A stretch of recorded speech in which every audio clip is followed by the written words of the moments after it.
Hi,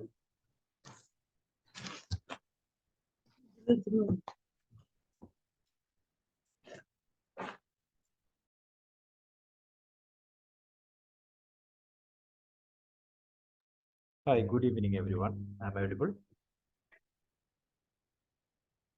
Audible, right? Yes, sir. Okay. So let's start. Actually, we start paper 2 one of the most important topic in the human resource management. So human resource management syllabus discussion start. Syllabus is a detailed syllabus. HRM basic concept, perspectives, influence and recent trends. Then human resource planning, recruitment selection, induction training, and development. Job analysis, job evaluation, and compensation management. Strategic role of human resource management, competency mapping and balance scorecard. Career planning and development, performance appraisal and performance management and appraisal. Organizational development, change and OD intervention. Then talent management and skill development, employee engagement and work-life balance, industrial relations, അതുമായി ബന്ധപ്പെട്ട dispute grievance management, welfare, labor and social security, trade union, collective bargaining, international human resource management, HR challenges of international business, green HR. Okay, ഇത്രയും topics ആണ് HR സ്കോപ്പിൽ നമുക്ക് പറയാനുള്ളത്. So ഞാൻ പറഞ്ഞതുപോലെ തന്നെ വളരെ ഡീറ്റെയിൽഡ് ആയിട്ടുള്ള ഒരുപാട് ഏരിയാസ് കവർ ചെയ്യുന്ന ഒരു ടോപ്പിക്കാണ് HRM-നുള്ളത്. Okay, so let me explain, let me tell you that ഈ പേപ്പർ 2 വരുമ്പോൾ നിങ്ങൾ കുറച്ച് സെലക്റ്റീവ് ആവേണ്ടതുണ്ട്. എന്തുകൊണ്ടാണെന്ന് വെച്ച് കഴിഞ്ഞാൽ കൊമേഴ്സും മാനേജ്മെന്റും ഞാനിപ്പോൾ പറയുമ്പോൾ കൊമേഴ്സിൽ ചില ഏരിയാസ് കുറവാണെങ്കിലും ചില ഏരിയസ് കമ്പയർ ചെയ്യുമ്പോൾ സിലബസുമായിട്ട് ബേസ് ചെയ്ത് കമ്പയർ ചെയ്യുവാണെങ്കിൽ കൊമേഴ്സ് ചില ഏരിയാസ് കുറവാണ്. ഈവൻ ദോ മാനേജ്മെന്റുമായിട്ട് കമ്പയർ ചെയ്യുമ്പോൾ you need to understand that question paper വരുമ്പോൾ ഓൾമോസ്റ്റ് സിമിലർ ആണ്. എല്ലാ ഏരിയാസും തന്നെ കൊമേഴ്സിൽ ചോദിക്കാറുണ്ട്. അതുകൊണ്ട് നമ്മളൊന്നും ഒഴിവാക്കേണ്ടതില്ല.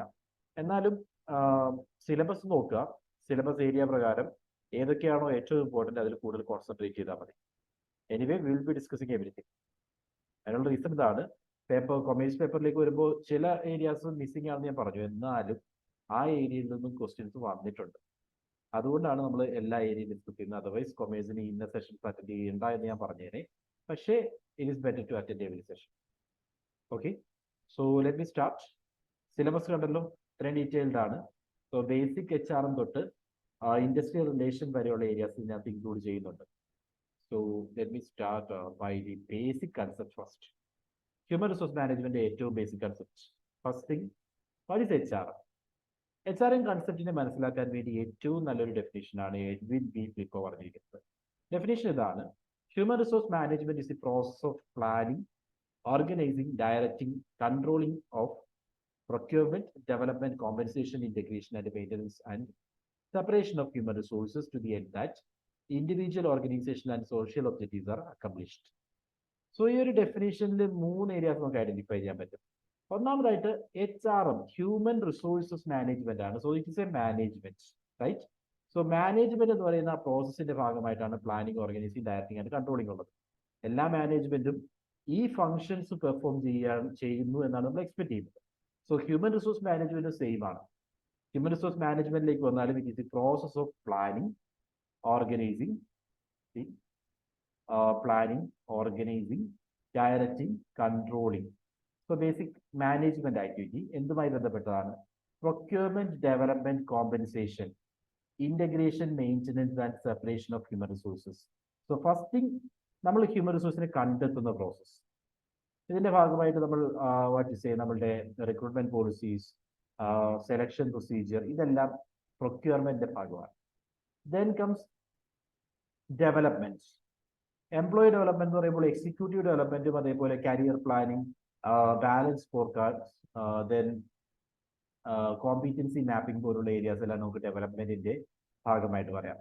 Then compensation, remuneration, compensation management എന്ന് പറയാം. Then integration in the sense that all the works of all the jobs in the organization is integrated in such a way that organizational objectives are accomplished. അതാണ് ഉദ്ദേശിക്കുന്നത്. നമ്മുടെ ഓർഗനൈസേഷന്റെ basic objective attain ചെയ്യുന്ന രീതിയിൽ എല്ലാ കാര്യങ്ങളും ഈ പറയുന്ന എല്ലാ വർക്കിനെയും ഒരുമിപ്പിക്കുക. Then maintenance in the sense that അവരുടെ നീഡ്സ് എല്ലാം സാറ്റിസ്ഫൈ ചെയ്ത് അവരെ മോട്ടിവേറ്റ് ചെയ്തുകൊണ്ട് നിലനിർത്തുക. ഓക്കെ, ഓർഗനൈസേഷൻ എംപ്ലോയീസിനെ ഐഡന്റിഫൈ ചെയ്യുകയാണ്, അവർ നമ്മുടെ ഓർഗനൈസേഷൻ തന്നെ കണ്ടിന്യൂ ചെയ്യുന്നുണ്ടെന്ന് ഉറപ്പാക്കുന്നത് നമ്മുടെ ഉത്തരവാദിത്തമാണ്. അതും HR ആക്ടിവിറ്റിയുടെ ഭാഗമാണ്. And separation of human resources. So in case they are actually resigning or you can say അവർ റിട്ടയർ ആയി പോകുന്ന സമയത്ത് ആ സെപ്പറേഷനുമായി ബന്ധപ്പെട്ട പ്രൊസീജിയറും കൈകാര്യം ചെയ്യുന്നത് HR ഡിപ്പാർട്ട്മെന്റ് ആണ്. So HRM is the process of management of എന്തൊക്കെ ആക്ടിവിറ്റീസ് വരുന്നുണ്ട്, ഹ്യൂമൻ എലമെന്റ്, റൈറ്റ്? ഒരു ഓർഗനൈസേഷനിലെ ഹ്യൂമൻ ആക്ടിവിറ്റീസ് എന്ന് പറഞ്ഞാൽ ഹ്യൂമൻ എലമെന്റുമായി ബന്ധപ്പെട്ട ആക്ടിവിറ്റീസ് എന്ന് പറയുമ്പോൾ it includes procurement, development, compensation, integration, maintenance and separation. അവിടെ എക്സിറ്റ് ഇന്റർവ്യൂ പോലുള്ള ആക്ടിവിറ്റീസ് എല്ലാം സെപ്പറേഷന്റെ ഭാഗമായിട്ട് വരും. Of human resources to the end that individual, organisation and social objectives are accomplished. So എന്തിനു വേണ്ടി ചെയ്യുന്നു എന്ന് വെച്ച് കഴിഞ്ഞാൽ ഓരോ ഇൻഡിവിജ്വലിന്റെയും പേഴ്സണൽ ഒബ്ജക്റ്റീവ്സ്, ദെൻ അതിനെ ചേർത്ത് വെച്ചുകൊണ്ട് ഓർഗനൈസേഷണൽ ഒബ്ജക്റ്റീവ്സ്, അതേപോലെ they belongs to a society, so social objectives are also there. ഇതെല്ലാം അറ്റൈൻ ചെയ്യുന്നുണ്ടെന്ന് ഉറപ്പാക്കുന്ന പ്രോസസ്സാണ് human resource management. Okay, so this definition is detailed and it includes everything with respect to HRM, right? Concept clear അല്ലേ? Yes, sir. Okay, then മറ്റ് ഒരു രീതിയിൽ HRM ഒന്ന് explain ചെയ്യുവാണെങ്കിൽ, see, HRM is the process of bringing an organization to its employees together so that they work together to achieve their goals. So it's all about നമ്മുടെ ഓർഗനൈസേഷനകത്തേക്ക് വരുമ്പോൾ ഓർഗനൈസേഷനിലെ എംപ്ലോയീസിനെ ഒരുമിപ്പിക്കുക. അതിന്റെ ഭാഗമായിട്ട് നമുക്ക് പറയാം recruitment process, selection, training and development, employee appraisal, performance appraisal, then compensation, rewards, motivation and growth, industrial relations, employee welfare, grievance redressal, അവരുടെ പ്രശ്നങ്ങൾ പരിഹരിക്കുന്ന രീതികൾ, etcetera in relation to employees of the organisation. ഈ പറയുന്ന എല്ലാ ആക്ടിവിറ്റീസും ഏറ്റെടുത്ത് ചെയ്യുന്ന മാനേജ്മെന്റ് ഫംഗ്ഷൻ ആണ് human resource management or management area, department എന്ന് പറയാം. അതിനെയാണ് നമ്മൾ HRM എന്ന് പറയുന്നത്, human resource management. Okay, then perspectives of human resource management. എന്താണ് കൺസെപ്റ്റ് എന്ന് നമ്മൾ പറഞ്ഞു, ഹ്യൂമൻ റിസോഴ്സ് മാനേജ്മെന്റ് എന്താണെന്ന് പറഞ്ഞു. ഇനി ഹ്യൂമൻ റിസോഴ്സ് മാനേജ്മെന്റ് ഡിഫറെന്റ് പെർസ്പെക്റ്റീവിൽ കാണുന്നു. നമ്മുടെ സിലബസിൽ പറയുന്ന ഒരു ഏരിയയാണ് perspectives of HRM. So there are 5 perspectives in defining HRM. HRMനെ കാണുന്നത് 5 ഡിഫറെന്റ് പെർസ്പെക്റ്റീവിലാണ്, വ്യൂ പോയിന്റിലാണ്. ഒന്ന് normative perspective, then critical perspective, then behavioural perspective, strategic perspective and system perspective. So let me explain one by one. First is normative perspective. HRM ഒരു normative perspective define ചെയ്യുന്നത്, this approach deals with HRM from two basic perspectives. അതായത് HRMനെ ഇവിടെ രണ്ടായിട്ടാണ് consider ചെയ്യുന്നത്. ഒന്ന് hard HRM and there is a soft HRM as well. Okay, HRനെ രണ്ടായിട്ട് define ചെയ്യുന്നു, ഒന്ന് ഹാർഡ് HRM എന്നും then there is another version called soft HRM. Hard എന്ന് പറയുന്ന ഈ കൺസെപ്റ്റോട് ഉദ്ദേശിക്കുന്നത്, hard HRM embraces all those elements in employment relations, laying emphasis on employees' compliances, quantitative output, managing, task and development of the organization. അതായത് HRMലെ ചില ആക്ടിവിറ്റീസിൽ മാറ്റങ്ങൾ വരുത്താൻ പറ്റില്ല, കുറച്ച് റിജിഡ് ആയിട്ടുള്ള ആസ്പെക്ട്സ്. റിജിഡ് ആയിട്ടുള്ള ആസ്പെക്ട്സ് എന്ന് പറയുമ്പോൾ എംപ്ലോയീസിൽ നിന്നും എംപ്ലോയീസ് ചെയ്തിരിക്കേണ്ട കാര്യങ്ങൾ, അവരുടെ ഔട്ട്പുട്ട്, ടാർഗറ്റ്, ദെൻ മാനേജേഴ്സുമായി ബന്ധപ്പെട്ട കാര്യങ്ങൾ, അല്ലെങ്കിൽ ടാസ്കുമായി ബന്ധപ്പെട്ട കാര്യങ്ങൾ, ഓർഗനൈസേഷന്റെ ഡെവലപ്മെന്റുമായി ബന്ധപ്പെട്ട കാര്യങ്ങൾ, ഇവിടെയെല്ലാം ഒരു റിജിഡിറ്റീസ് ദർ, മാറ്റങ്ങൾ വരുത്താൻ സാധിക്കില്ല. HRM ഹാർഡ് ആയിട്ടാണ് അവിടെ കൺസിഡർ ചെയ്യുന്നത്. Then soft in the sense that HR will tend to favor flexibility. One is rigid, second പറയുന്നത് ഫ്ലെക്സിബിൾ ആവുന്ന ഏരിയാസ്, അവിടെ നെഗോഷിയേഷൻ. ഓക്കെ, നെഗോഷിയേഷൻ എന്ന് പറയുമ്പോൾ ഇൻ കേസ് എംപ്ലോയർ നെഗോഷിയേഷൻസ്, അത് എല്ലാ ആസ്പെക്ട്സിലും വരാം, ഈവൻ റെമ്യൂണറേഷന്റെ കേസിൽ പോലും പോരാം. അങ്ങനെയുള്ള നെഗോഷിയേഷൻസിൽ ഫ്ലെക്സിബിലിറ്റി ആകാം. അതേപോലെ പെർഫോമൻസ്, എംപ്ലോയി പെർഫോമൻസിൽ ഫ്ലെക്സിബിലിറ്റി ഇൻട്രൊഡ്യൂസ് ചെയ്യാം. ദെൻ ക്വാണ്ടിറ്റി റിജിഡ് ആണെങ്കിൽ ക്വാളിറ്റിയിൽ ഫ്ലെക്സിബിലിറ്റി വരാം. Then recognition of environments and rights in employment relations. So employment relation എങ്ങനെയാണ്, അതേപോലെ റൈറ്റ്സ്, ഇവിടെയൊക്കെ HRM കുറച്ചുകൂടി സോഫ്റ്റ് ആകും, റിലാക്സേഷൻസ് കൊണ്ടുവരും എന്നാ പറയുന്നത്. So it is more strategic and long time. Because നമ്മൾ HRM എന്ന് പറയുന്ന ഈ ആക്ടിവിറ്റിയോട് തന്നെ ഉദ്ദേശിക്കുന്നത് എംപ്ലോയീസിനെ മെയിൻറ്റെയിൻ ചെയ്യുക എന്ന് പറയുന്ന ഒരു പെർസ്പെക്റ്റീവ് ആണ്, ഒരു വ്യൂ പോയിന്റ് ആണ്, റൈറ്റ്? എംപ്ലോയീസ് ഓർഗനൈസേഷൻ നിലനിൽക്കണം. അപ്പോൾ എംപ്ലോയീസ് ഓർഗനൈസേഷനിൽ നിലനിൽക്കണമെങ്കിലും അവർ കണ്ടിന്യൂ ചെയ്യണമെങ്കിലും ഒരു ഹാർഡ് വെർഷൻ മാത്രം പോരാ, ഒരു സോഫ്റ്റ് ആസ്പെക്ട് കൂടി HRM ഉണ്ടാവണം. ഇതാണ് നോർമേറ്റീവ് പെർസ്പെക്റ്റീവ് പറയുന്നത്. As per normative perspective there are to approaches in HRM. ഒന്ന് ഹാർഡ് അപ്രോച്ച് ആണ്, അത് റിജിഡ് ആയിട്ടുള്ള ആസ്പെക്ട്സ്, HRMുമായി ബന്ധപ്പെട്ട ഹ്യൂമൻ റിസോഴ്സ് മാനേജ്മെന്റ് ആക്ടിവിറ്റീസുമായി ബന്ധപ്പെട്ട റിജിഡ് ആക്ടിവിറ്റീസിനെയാണ് നമ്മൾ ഹാർഡ് HRM കൊണ്ട് ഡിനോട്ട് ചെയ്യുന്നത്. സോഫ്റ്റ് HRM എന്ന് പറഞ്ഞാൽ ഇത് ഫ്ലെക്സിബിൾ ആണ്, ചേഞ്ചസ് വരുത്താൻ നമുക്ക് സാധിക്കും. ആ ഫ്ലെക്സിബിൾ ആസ്പെക്റ്റിനെ നമ്മൾ സോഫ്റ്റ് HRM എന്ന് പറയും. ഇത് രണ്ടും ചേർന്നതാണ് നോർമേറ്റീവ് പെർസ്പെക്റ്റീവ് ഡിഫൈൻ ചെയ്യുന്ന ഹ്യൂമൻ റിസോഴ്സ് മാനേജ്മെന്റ്. ഓക്കെ, രണ്ടാമത്തെ അപ്രോച്ച് ക്രിട്ടിക്കൽ പെർസ്പെക്റ്റീവ് ആണ്. In critical perspective of HRM is an outcome of normative perception. It proposes that organizations maintain their soft HRM approach only in their policies, but in reality they practice a hard HRM to extend managerial control. So നമ്മളിപ്പോൾ പറഞ്ഞു normative perspective പറഞ്ഞപ്പോൾ പറഞ്ഞതാണ്, അതായത് in reality there are two perspectives, two different view points HRMനുണ്ട്, hard and soft എന്ന്.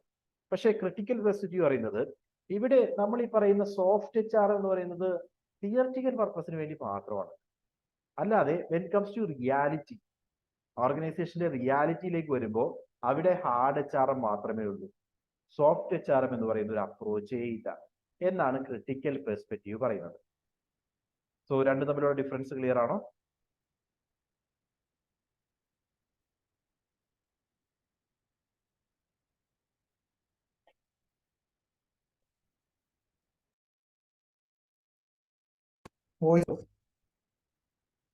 Hello, ഒന്ന് mic on ചെയ്ത് പറയണേ. വോയിസ് ഇഷ്യൂ ഉണ്ടോ? യെസ് സർ, ക്ലിയർ ആണ്. വോയിസ് ഓക്കെ ആണ്? ഓക്കെ ആണ് സർ.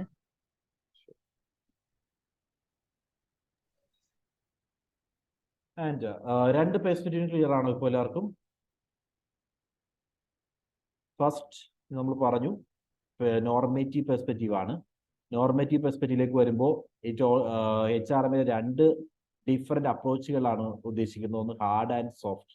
ഹാർഡ് നമ്മൾ പറഞ്ഞു compliances, legality, output, quantity, production, ഇവിടെയൊക്കെ HRM ഹാർഡ് ആയിരിക്കും. വെനാൽ ക്വാളിറ്റി, നെഗോഷിയേഷൻ, എംപ്ലോയി റിലേഷൻ, അതിലേക്കൊക്കെ വരുമ്പോൾ കുറച്ചുകൂടി സോഫ്റ്റ് ആകാറുണ്ടെന്നാണ് നോർമേറ്റീവ് പറയുന്നത്. പക്ഷേ ഈ quality, recognition of environment and employment relation, ഇതിലേക്കൊക്കെ വരുമ്പോൾ സോഫ്റ്റ് ആവുമെന്ന് വെറുതെ പറയുന്നതാണ്. യഥാർത്ഥത്തിൽ മൊത്തം HRM ഹാർഡ് HRM തന്നെയാണെന്നാണ് ക്രിട്ടിക്കൽ പെർസ്പെക്റ്റീവ് പറയുന്നത്. Is it clear? Yes, sir. Clear. ശരി. Then critical perspective, they pretend to be concerned for workers and exploit them through work intensification and downsizing. അതായത് ഈ ഒരു പെർസ്പെക്റ്റീവിൽ നിങ്ങൾ ഓർക്കേണ്ടത് ഇവിടെ എംപ്ലോയീസിന് വേണ്ടി കൺസേൺ ആണ് എന്നൊക്കെ നമ്മൾ ഇവിടെ പറഞ്ഞിട്ടുണ്ട്. അതുകൊണ്ടാണ് ഹാർഡ് ആൻഡ് സോഫ്റ്റ് HRM ഉണ്ട്. When it comes to employees, അവരുമായിട്ട് നെഗോഷിയേഷനിലൊക്കെ നമ്മൾ HR കുറച്ചുകൂടി സോഫ്റ്റ് ആണെന്നാണ് ഡിഫൈൻ ചെയ്യുന്നത്. പക്ഷേ ഇത് ആക്ച്വലി റിയാലിറ്റി അല്ല, അതൊരു പ്രിറ്റൻഷൻ ആണ്. അത് പ്രിറ്റൻഡ് ചെയ്യുന്നത് മാത്രമാണ്. യഥാർത്ഥത്തിൽ എംപ്ലോയീസിനോട് അവർ കൈകാര്യം ചെയ്യുന്ന ഒരു എക്സ്പ്ലോയിറ്റേഷൻ ആണെന്നാണ് ക്രിട്ടിക്കൽ പെർസ്പെക്റ്റീവ് പറയുന്നത്. ഇവിടെ ഇന്റൻസിഫിക്കേഷൻ ഓഫ് വർക്ക് മാക്സിമം കൊടുക്കുക, അതേപോലെ എംപ്ലോയീസിന്റെ നമ്പർ കുറയ്ക്കുക തുടങ്ങിയിട്ടുള്ള ആക്ടിവിറ്റീസ് HR ചെയ്യുന്നുണ്ട് എന്ന് ഈ പെർസ്പെക്റ്റീവ് പറയുന്നു. Thus, critical perspective proposes that HRM has only changed organizational rhetoric and reality has not changed since its introduction of personnel. അതായത് ഇൻ റിയാലിറ്റി സോഫ്റ്റ് HRM എന്ന് പറയുന്നത് ഒരു റെറ്റോറിക് ആയിട്ടുള്ള കാര്യം മാത്രമാണ്, യഥാർത്ഥത്തിൽ നമുക്ക് ഐഡന്റിഫൈ ചെയ്യാവുന്ന ഒന്നല്ല. എന്നാൽ നമ്മൾ പറയുമ്പോൾ പേരിന് വേണ്ടി മാത്രമാണെങ്കിൽ സോഫ്റ്റ് HRM കൺസെപ്റ്റ് പറയുന്നതെന്നാണ് ക്രിട്ടിക്കൽ പെർസ്പെക്റ്റീവ് പറയുന്നത്. ജസ്റ്റ് ആ കൺസെപ്റ്റ് മാത്രം ഒന്ന് ഓർത്തേക്കുക കേട്ടോ. Then comes behavioral perspective. Behavioral perspective of HRM believes that it is vital for an organization to control and mold the behavior of its employees to bring the desired result from them. അതായത് ഇവിടെ actually ഈ perspective പറയുന്നത് HRM എന്ന് പറഞ്ഞാൽ human behaviour control ചെയ്യുക, human ബിഹേവിയറിൽ മാറ്റങ്ങൾ വരുത്തുക. ഇതിനു വേണ്ടിയുള്ള ഒരു മാനേജീരിയൽ ഏരിയയാണ് HRM. So focus is on identification of desired behavior. നമുക്ക് ആവശ്യമുള്ള ബിഹേവിയർ ഏതാണെന്ന് ഐഡന്റിഫൈ ചെയ്യുക, and ensuring availability of opportunities and environment for desired behavior. നമ്മൾ ആഗ്രഹിക്കുന്ന ഓർഗനൈസേഷൻ ആഗ്രഹിക്കുന്ന ഡിസൈഡ് ബിഹേവിയർ ഏതാണെന്ന് മനസ്സിലാക്കി അതിന് വേണ്ട ഓപ്പർച്യൂണിറ്റീസ്, അതിന് വേണ്ട ഒരു കൃത്യമായിട്ടുള്ള എൻവയോൺമെന്റ് ക്രിയേറ്റ് ചെയ്യുക. Then developing employees skills to bring desired behaviour. അതിനുവേണ്ടി എംപ്ലോയീസിന്റെ സ്കിൽ ഇംപ്രൂവ് ചെയ്യുക, മീൻസ് അവർക്ക് വേണ്ട ട്രെയിനിങ് പ്രൊവൈഡ് ചെയ്യുക. And motivating employees to behave as desired. So it's all about behaviour, right? നമ്മൾ എക്സ്പെക്ട് ചെയ്യുന്ന ബിഹേവിയർ, അതായത് ഈ ഒരു പെർസ്പെക്റ്റീവിൽ HRM തന്നെ കാണുന്നത് ഇങ്ങനെയാണ്. HRM ഡിഫറെന്റ് സ്റ്റേജിലേക്ക്, ബിഹേവിയറൽ പെർസ്പെക്റ്റീവ് പ്രകാരം ഡിഫറെന്റ് സ്റ്റേജിലേക്ക് നമ്മൾ ക്ലാസിഫൈ ചെയ്യുകയാണെങ്കിൽ ഫസ്റ്റ് നമ്മൾ ചെയ്യുന്നത് ഐഡന്റിഫിക്കേഷൻ ഓഫ് ഡിസൈഡ് ബിഹേവിയർ. അവരിൽ നിന്ന് എക്സ്പെക്ട് ചെയ്യുന്ന ബിഹേവിയർ എന്താണെന്ന് ഐഡന്റിഫൈ ചെയ്യുക. ദെൻ ആ ബിഹേവിയറിന് പെർഫോം ചെയ്യാവുന്ന ഒരു വേദി ഒരുക്കുക. അതാണ് ensuring availability of opportunities and environment for desired behaviour. ആ ഒരു ഡിസൈഡ് ബിഹേവിയർ അവർക്ക് പെർഫോം ചെയ്യാവുന്ന രീതിയിൽ ഒരു എൻവയോൺമെന്റ് ക്രിയേറ്റ് ചെയ്യുക. ദെൻ മൂന്നാമതായിട്ട് developing employee skills to bring desired behaviour. അവർക്ക് വേണ്ട സഫീഷ്യന്റ് ട്രെയിനിങ് കൊടുക്കുക മൂന്നാമത്തെ സ്റ്റേജിൽ. അങ്ങനെ ട്രെയിനിങ് കൊടുത്തുകൊണ്ട് ആ ഡിസൈഡ് ബിഹേവിയർ ക്രിയേറ്റ് ചെയ്യുക. And motivating employees to behave as desired. നമ്മൾ ഈ എക്സ്പെക്ട് ചെയ്യുന്ന രീതിയിൽ എംപ്ലോയീസിനെ പെർഫോം ചെയ്യിപ്പിക്കാൻ വേണ്ടിയുള്ള മോട്ടിവേഷൻ അവർക്ക് പ്രൊവൈഡ് ചെയ്യുക. So these are the 4 stages. Behaviour പെർസ്പെക്റ്റീവിലേക്ക് വരുമ്പോൾ ഈ 4 സ്റ്റേജിലൂടെയാണ് നമ്മൾ കാര്യങ്ങൾ നേടിയെടുക്കാൻ ശ്രമിക്കുന്നത്. Then different employee behaviors needed for different organizations. Organizations' policies and practices helps in bringing desired employee behavior and that increases its effectiveness. So ഓർഗനൈസേഷന്റെ പോളിസീസും പ്രാക്ടീസും ഉപയോഗിച്ചുകൊണ്ട് നമ്മൾ ആഗ്രഹിക്കുന്ന ഒരു ബിഹേവിയർ ക്രിയേറ്റ് ചെയ്യാനാണ് ശ്രമിക്കുന്നത്, റൈറ്റ്? അങ്ങനെ ഒരു ഡിസൈഡ് ബിഹേവിയർ കണ്ടെത്തുക, നേടിയെടുക്കുക എന്നുള്ളതാണ് HRM എന്ന് പറയുന്ന ഈ മാനേജീരിയൽ ഏരിയ കൊണ്ട് നമ്മൾ ടാർഗറ്റ് ചെയ്യുന്നതെന്ന് ബിഹേവിയറൽ പെർസ്പെക്റ്റീവ് പറയുന്നു. ഓക്കെ, സോ 3 പെർസ്പെക്റ്റീവ്സ് നമ്മൾ ഐഡന്റിഫൈ ചെയ്തു. ഫസ്റ്റ് നോർമേറ്റീവ് ആണ്, soft and hard HRM. Second critical ആണ്, അവിടെ സോഫ്റ്റ് HRM എന്ന് പറയുന്ന കൺസെപ്റ്റേ ഇല്ലെന്നാണ് അവർ പറയുന്നത്. ഹാർഡ് HRM ആണ് റിയാലിറ്റി. ദെൻ ബിഹേവിയറൽ പെർസ്പെക്റ്റീവ്, ഇവിടെ ഹ്യൂമൻ ബിഹേവിയർ നമ്മളുടെ നീഡിനനുസരിച്ച് ചേഞ്ച് ചെയ്യുക എന്നുള്ളതാണ് ഹ്യൂമൻ റിസോഴ്സ് മാനേജ്മെന്റ് ടാർഗറ്റ് ചെയ്യുന്നത്. അതിനുവേണ്ടി ഒരു ഡിസൈഡ് ബിഹേവിയർ കണ്ടെത്തുക, ആ ഡിസൈഡ് ബിഹേവിയർ അറ്റൈൻ ചെയ്യാനുള്ള ഓപ്പർച്യൂണിറ്റീസ് ക്രിയേറ്റ് ചെയ്ത് കൊടുക്കുക. ദെൻ എംപ്ലോയീസിനെ അതിനുള്ള എബിലിറ്റി ഉണ്ടാക്കുക, ട്രെയിൻ ചെയ്യിപ്പിക്കുക. ആൻഡ് ഫൈനലി അതിനുവേണ്ടി അവരെ മോട്ടിവേറ്റ് ചെയ്യുക. ഇതാണ് HR ആക്ടിവിറ്റീസ് എന്ന് ബിഹേവിയറൽ പെർസ്പെക്റ്റീവ് ഡിഫൈൻ ചെയ്യുന്നു. Fourth one is strategic perspective.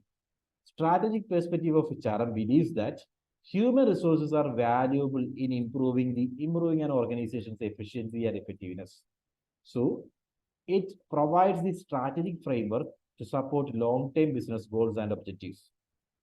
The focus is on longer-term people issues and macro concerns about structure, quality, culture, values, commitment, and matching resources to the future needs. So it involves development of consistent practices, programs, and policies to facilitate achievement of strategic objectives. So, നമ്മുടെ ഓർഗനൈസേഷന്റെ mission and vision attain ചെയ്യാൻ വേണ്ടി we will have strategic plan. Okay, ഒരു action plan നമ്മൾ create ചെയ്യാറുണ്ട്. ഈ action പ്ലാനിൽ, നമ്മുടെ സ്ട്രാറ്റജിക് പ്ലാനിലെ ഏറ്റവും ഇമ്പോർട്ടൻറ്റ് കോമ്പോണന്റ് ആണ് HR എന്നാണ് ഈ ഒരു പെർസ്പെക്റ്റീവ് വിചാരിക്കുന്നത്. അതായത് നമ്മുടെ ഓർഗനൈസേഷന്റെ സ്ട്രാറ്റജിക് പ്ലാൻ അറ്റൈൻ ചെയ്യണമെങ്കിൽ, അതായത് നമ്മളുടെ ബേസിക് പ്ലാൻസ് അല്ലെങ്കിൽ ആക്ഷൻ പ്ലാൻ, കോമ്പറ്റീറ്റീവ് പ്ലാൻ എന്നൊക്കെ പറയാം, ഇതൊക്കെ സ്ട്രാറ്റജിക് പ്ലാനിന്റെ ഭാഗമാണ്. സോ ഈ പ്ലാനുകളൊക്കെ അറ്റൈൻ ചെയ്യണമെങ്കിൽ ഹ്യൂമൻ റിസോഴ്സ് ആണ് ഏറ്റവും വാല്യുബിൾ. അപ്പോൾ ഹ്യൂമൻ റിസോഴ്സിന്റെ എഫിഷ്യൻസിയും എഫക്റ്റീവ്നെസ്സും ഇംപ്രൂവ് ചെയ്യാൻ സാധിച്ചാൽ നമുക്ക് ഓർഗനൈസേഷന് വേണ്ടി ഒരു ലോങ് ടേം പെർസ്പെക്റ്റീവിൽ ഓർഗനൈസേഷന്റെ ഗോൾസും ഒബ്ജക്റ്റീവ്സും ഒക്കെ അറ്റൈൻ ചെയ്യാൻ സാധിക്കും. അതിനുവേണ്ടി നമ്മളിവിടെ കൂടുതൽ കോൺസെൻട്രേറ്റ് ചെയ്യേണ്ടത് ക്വാളിറ്റിയിലും കൾച്ചറിലും വാല്യൂയിലും കമ്മിറ്റ്മെന്റിലും ആയിരിക്കണം. അങ്ങനെ ഹ്യൂമൻ റിസോഴ്സസിന്റെ കൺസിസ്റ്റന്റ് ആയിട്ടുള്ള ഡെവലപ്മെന്റ് എൻഷുർ ചെയ്യാൻ സാധിച്ചാൽ നമുക്ക് നമ്മളുടെ സ്ട്രാറ്റജിക്കൽ പ്ലാൻസ് അറ്റൈൻ ചെയ്യാൻ സാധിക്കുന്നതാണ് ഈ ഒരു പെർസ്പെക്റ്റീവ് ഡിഫൈൻ ചെയ്യുന്നത്. ഓക്കെ, സോ റിമെമ്പർ, ഈ ഹ്യൂമൻ റിസോഴ്സിനെ ഏറ്റവും വാല്യുബിൾ ആയിട്ടുള്ള ഓർഗനൈസേഷന്റെ എഫിഷ്യൻസിയും ഇഫക്റ്റീവ്നെസ്സും ഇംപ്രൂവ് ചെയ്യാവുന്ന ഏറ്റവും വാല്യുബിൾ ആയിട്ടുള്ള ഒരു സ്ട്രാറ്റജിക് കോമ്പോണന്റ് ആയിട്ടാണ് സ്ട്രാറ്റജിക് പെർസ്പെക്റ്റീവ് ഡിഫൈൻ ചെയ്യുന്നത്. അതുകൊണ്ട് ഹ്യൂമൻ റിസോഴ്സിനെ നല്ല രീതിയിൽ നമ്മൾ കൊണ്ടുപോയാൽ നമ്മുടെ ലോങ് ടൈം ഒബ്ജക്റ്റീവ്സ് അറ്റൈൻ ചെയ്യാൻ നമുക്ക് സാധിക്കും. അതിന് അവരെ ട്രെയിൻ ചെയ്യിപ്പിക്കണം, അവരെ വാല്യൂ അഡീഷൻ ചെയ്യിക്കണം. അതേപോലെ അവരുടെ ഓർഗനൈസേഷന്റെ എല്ലാ പോളിസീസിലും ഹ്യൂമൻ റിസോഴ്സിന് വേണ്ട സഫീഷ്യന്റ് ഡെവലപ്മെന്റൽ ആക്ടിവിറ്റീസ് അതിന്റെ ഭാഗമായിട്ട് ഇൻക്ലൂഡ് ചെയ്യണം. ഇതാണ് strategical perspective. Is it clear? Yes, sir. Okay. Then fifth one is system perspective. System perspective എന്ന് പറഞ്ഞാൽ എല്ലാം ഒരു സിസ്റ്റം പോലെ ഡിഫൈൻ ചെയ്യും. അതായത് the system perspective describes an organization in terms of input, throughput and output. So യഥാർത്ഥത്തിൽ എങ്ങനെ നടക്കുന്നു? ഒരു സിസ്റ്റം എന്ന് പറഞ്ഞാൽ നമ്മൾ കുറെ റിസോഴ്സിനെ ഇൻപുട്ട് ചെയ്യുന്നു. ദെൻ ആ ഇൻപുട്ട് ചെയ്തിരിക്കുന്ന സിസ്റ്റം ഒരു പ്രോസസ്സിലൂടെ കടന്നുപോയി, ഇൻപുട്ട് ചെയ്തിരിക്കുന്ന റിസോഴ്സ് ഒരു പ്രോസസ്സിലൂടെ കടന്നുപോയി ഔട്ട്പുട്ടായി മാറുന്നു. സോ ഇത് തന്നെയാണ് ഏതൊരു സിസ്റ്റത്തിലും നടക്കുന്നത്. അപ്പോൾ in that sense human resource management എന്ന് പറയുന്നത് ഒരു സിസ്റ്റം ആണെങ്കിൽ ഇവിടെ നമ്മൾ കൊണ്ടുവരുന്ന ഇൻപുട്സ്, നമ്മളുടെ എംപ്ലോയീസ്, നമ്മൾ കൊണ്ടുവരുന്ന ഫ്രെയിംവർക്ക്, നമ്മൾ കൊണ്ടുവരുന്ന ആക്ഷൻ പ്ലാൻസ്, ഇതെല്ലാം ഇൻപുട്ടിന്റെ ഭാഗമാണ്. ദെൻ ഹ്യൂമൻ റിസോഴ്സ് മാനേജ്മെന്റിന്റെ ത്രൂപുട്ട് എന്ന് ഉദ്ദേശിക്കുന്നത് അതായത് പ്രോസസ്സിലൂടെ നമുക്ക് വേണ്ട ഡിസൈഡ് ഔട്ട്പുട്ട് ക്രിയേറ്റ് ചെയ്യാനാണ് ശ്രമിക്കുന്നത്. സോ ഈ സിസ്റ്റം പെർസ്പെക്റ്റീവ് ഡിഫൈൻ ചെയ്യുന്നത് HRM-നെ അങ്ങനെയാണ്. The system perspective describes an organization in terms of input and throughput and output. So throughput എന്ന് പറഞ്ഞാൽ പ്രോസസ് ആണ്. പ്രോസസ്സിലിരിക്കുന്ന ഇൻവെന്ററീസിനെയും റിസോഴ്സസിനെയും ഒക്കെ നമുക്ക് ത്രൂപുട്ട് എന്ന് പറയാം. So with all these systems involved in transactions with a surrounding environment. So ഇങ്ങനെ ഒരു system create ചെയ്ത് അതുവഴി നമ്മൾ എന്താ പറയുക, നമ്മളൊരു പ്രോസസ് എന്നുള്ള രീതിയിൽ HR ആക്ടിവിറ്റീസ് ചെയ്തുകൊണ്ടേയിരിക്കുകയാണ് എന്നാണ് സിസ്റ്റം പെർസ്പെക്റ്റീവ് പറയുന്നത്. The organized activities of employee constitute the input. The transformation of energies within the system is at throughput, and the result product or service is the output. So employees-ന്റെ activities എല്ലാം ഇൻപുട്ടിന്റെ ഭാഗമാണ്. Then അതിനുശേഷം ആ transformation, അവരുടെ ആക്ടിവിറ്റിയിലൂടെ റിസൾട്ടുകൾ create ചെയ്യുന്ന ആ transformation ആണ് ത്രൂപുട്ട്. ദെൻ അതിൽ നിന്നുണ്ടാകുന്ന റിസൾട്ടുകളെ നമ്മളുടെ ഔട്ട്പുട്ട് ഓർ സർവീസ് എന്ന് പറയും. ഓക്കെ, സോ ഈ ഒരു പെർസ്പെക്റ്റീവിൽ ഇങ്ങനെ മൂന്നായിട്ടാണ് നമ്മൾ HR ആക്ടിവിറ്റീസിനെ ക്ലാസിഫൈ ചെയ്യുന്നത്. So there are 5 different perspectives of HRM. നമ്മൾ ഇതുവരെ ഡിസ്കസ് ചെയ്തതാണ്. ജസ്റ്റ് ഓർക്കുക: normative perspective, critical perspective, behavioural perspective, strategic and systems perspective. Normative hard and soft HRM, critical hard HRM only, behavioral നമുക്ക് വേണ്ട decide behaviour അത് attain ചെയ്യിപ്പിക്കാൻ ശ്രമിക്കുന്നതാണ് decide behaviour എന്നുള്ള കൺസെപ്റ്റ് ഓർക്കുക. Then strategic perspective, human resource എന്ന് പറയുന്ന ഒരു സ്ട്രാറ്റജിക്കൽ കോമ്പോണന്റ് ആണ്. അവരെ ലോങ് ടൈമിലേക്ക് ഡെവലപ്പ് ചെയ്താൽ നമുക്ക് റിസൾട്ട്സ് അറ്റൈൻ ചെയ്യാൻ സാധിക്കും. System perspective, input, throughput and output. Is it clear? Yes, sir. ശരി. Yes, sir. Okay, fine. Let's move on. ഇനി നമ്മൾ ഡിഫറെന്റ് പെർസ്പെക്റ്റീവ്സിനെ പറ്റി ഡിസ്കസ് ചെയ്തു. Now let's move on to the different functions of human resource management. Human resource management ഫങ്ഷൻസിനെ broadly define ചെയ്യുവാണെങ്കിൽ employment related ആയിട്ടുള്ള functions, then HR development, human resource development related ആയിട്ടുള്ള functions and compensation management related ആയിട്ടുള്ള functions എന്ന് divide ചെയ്യാം. അതിൽ employment റിലേഷനിൽ വരുന്ന functions HRP, human resource planning, recruitment, selection, placement, induction.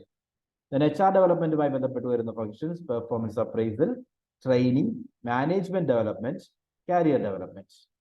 Then compensation മാനേജ്മെന്റുമായി ബന്ധപ്പെട്ട് വരുമ്പോൾ ഡിഫറെന്റ് ഫങ്ഷൻസ് പറയുന്നത് job evaluation, wage and salary administration, incentives, bonus and fringe benefits. Okay, so will go in detail. ഇനി നമ്മളുടെ discussion throughout ഈ different ഫങ്ഷൻസിനെ പറ്റിയായിരിക്കും. അത് കവർ ചെയ്യുമ്പോൾ തന്നെ നമ്മൾ എല്ലാ ഏരിയയും കവർ ചെയ്യാൻ വേണ്ടി ശ്രമിക്കാം. So first function is HRP, human resource planning. What is human resource planning? Let me tell U. Human resource planning is the process of forecasting a firm's future demand for and supply of the right type of people in right number.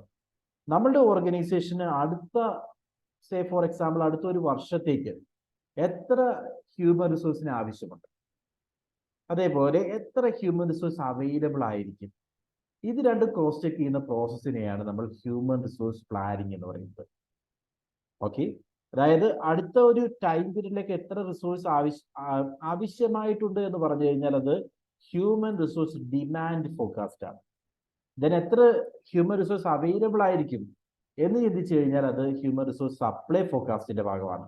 ഇത് രണ്ടുമാണ് HR പ്ലാനിങ്ങിന്റെ basic pillars. Okay, so let me explain. Human resource planning includes the estimation of how many qualified people. See, estimation of how many qualified people are necessary to carry out the assigned activities. Means ഇവിടെ നമ്മൾ ചെയ്യുന്നത് HR demand forecast ആണ്. HR demand forecast. Then how many people will be available?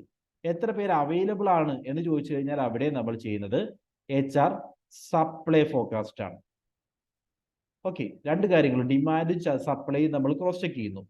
And what if anything must be done to ensure the personnel supply equals personnel demand at the appropriate time in the future.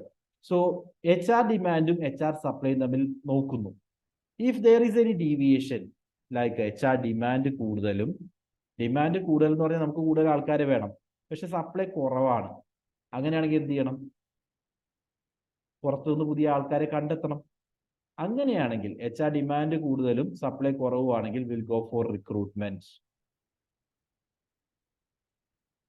Okay, recruitment selection പോലുള്ള പ്രോസസ്സുകളിലേക്ക് നമ്മൾ പോകും. ഇനി supply കൂടുതലാണ്, ഇത്രയും പേരെ നമുക്ക് ആവശ്യമില്ലെങ്കിലോ ചില കേസുകളിൽ നമുക്ക് ലേ ഓഫ് ചെയ്യാം, പറഞ്ഞു വിടാം. അല്ലെങ്കിൽ ചില കേസുകളിൽ VRSനുള്ള ഓപ്ഷൻ കൊടുക്കാം, വോളണ്ടറി റിട്ടയർമെന്റ് സ്കീംസ്, VRSനുള്ള ഓപ്ഷൻസ് കൊടുക്കാം. അല്ലെങ്കിൽ റെസ്ട്രിക്റ്റഡ് ഹയറിംഗ് എന്ന് പറയുന്ന മെത്തേഡ് ഉണ്ട്. ഇനി ഹയർ ചെയ്യുമ്പോൾ ലിമിറ്റഡ് നമ്പറിനെ മാത്രം ഹയർ ചെയ്യുക, ബിക്കോസ് ഇപ്പോൾ തന്നെ എക്സസ് ആണ്. റെസ്ട്രിക്റ്റഡ് ഹയറിംഗ്, അങ്ങനെയുള്ള പല മെത്തേഡുകൾ ഉപയോഗിച്ചുകൊണ്ട് നമ്മൾ പുതിയ ആൾക്കാരെ എടുക്കുന്നത് തടയാൻ ശ്രമിക്കും. അതാണ് സപ്ലൈ കൂടിയാ ചെയ്യുന്നത്. ഓക്കെ, സോ ഇത് രണ്ടും ക്രോസ് ചെക്ക് ചെയ്യുന്നത് എന്തിനാ? You will have to create a proper plan. അതിനെ HR പ്രോഗ്രാമിംഗ് എന്ന് പറയും. HR ഡിമാൻഡിനെയും HR സപ്ലൈയും നോക്കിക്കൊണ്ട് കൃത്യമായിട്ടുള്ള ഒരു പ്ലാൻ ഓഫ് ആക്ഷൻ നമ്മൾ കണ്ടക്ട് ചെയ്യും. ആ പ്ലാനിനെയാണ് HR പ്രോഗ്രാമിംഗ് എന്ന് പറയുന്നത്. ആ പ്ലാനിന്റെ ഭാഗമായിട്ട് നമ്മൾ റിക്രൂട്ട്മെന്റ് വേണോ, ലേ ഓഫ് വേണോ, ഇതൊക്കെ തീരുമാനിക്കും. So this is human resource planning. Okay, so why this HRP is important? Human resource personal needs, future human resource personal needs നമ്മൾ ഐഡന്റിഫൈ ചെയ്യണം.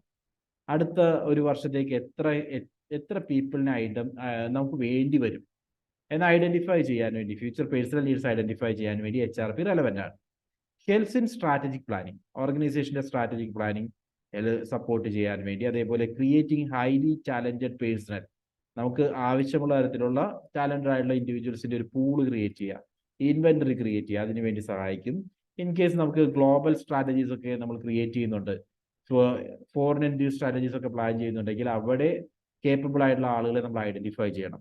അതിനൊക്കെ ഹ്യൂമൻ റിസോഴ്സ് പ്ലാനിങ് ഹെൽപ്ഫുൾ ആയിരിക്കും. Then foundation of personal function, human resource മാനേജ്മെന്റിന്റെ ഏറ്റവും basic function, ആദ്യത്തെ function എന്ന് പറയുന്നത് human resource planning ആണ്. It increases investment in human resources and finally ഒരു അപ് ടു സർട്ടൻ ലെവൽ നമുക്ക് റെസിസ്റ്റൻസ് അവോയ്ഡ് ചെയ്യാൻ സാധിക്കും. എംപ്ലോയീസിന്റെ ഭാഗത്തുനിന്ന് ഉണ്ടാകാവുന്ന പ്രശ്നങ്ങൾ, അവര് ചേഞ്ചസിനെ റെസിസ്റ്റ് ചെയ്യാം, അങ്ങനെയുള്ള സിറ്റുവേഷൻസ് നമുക്ക് അവോയ്ഡ് ചെയ്യാം. ബിക്കോസ് കൃത്യമായിട്ട് നമ്മൾ ഫ്യൂച്ചർ പ്ലാൻ ചെയ്യുകയാണ്.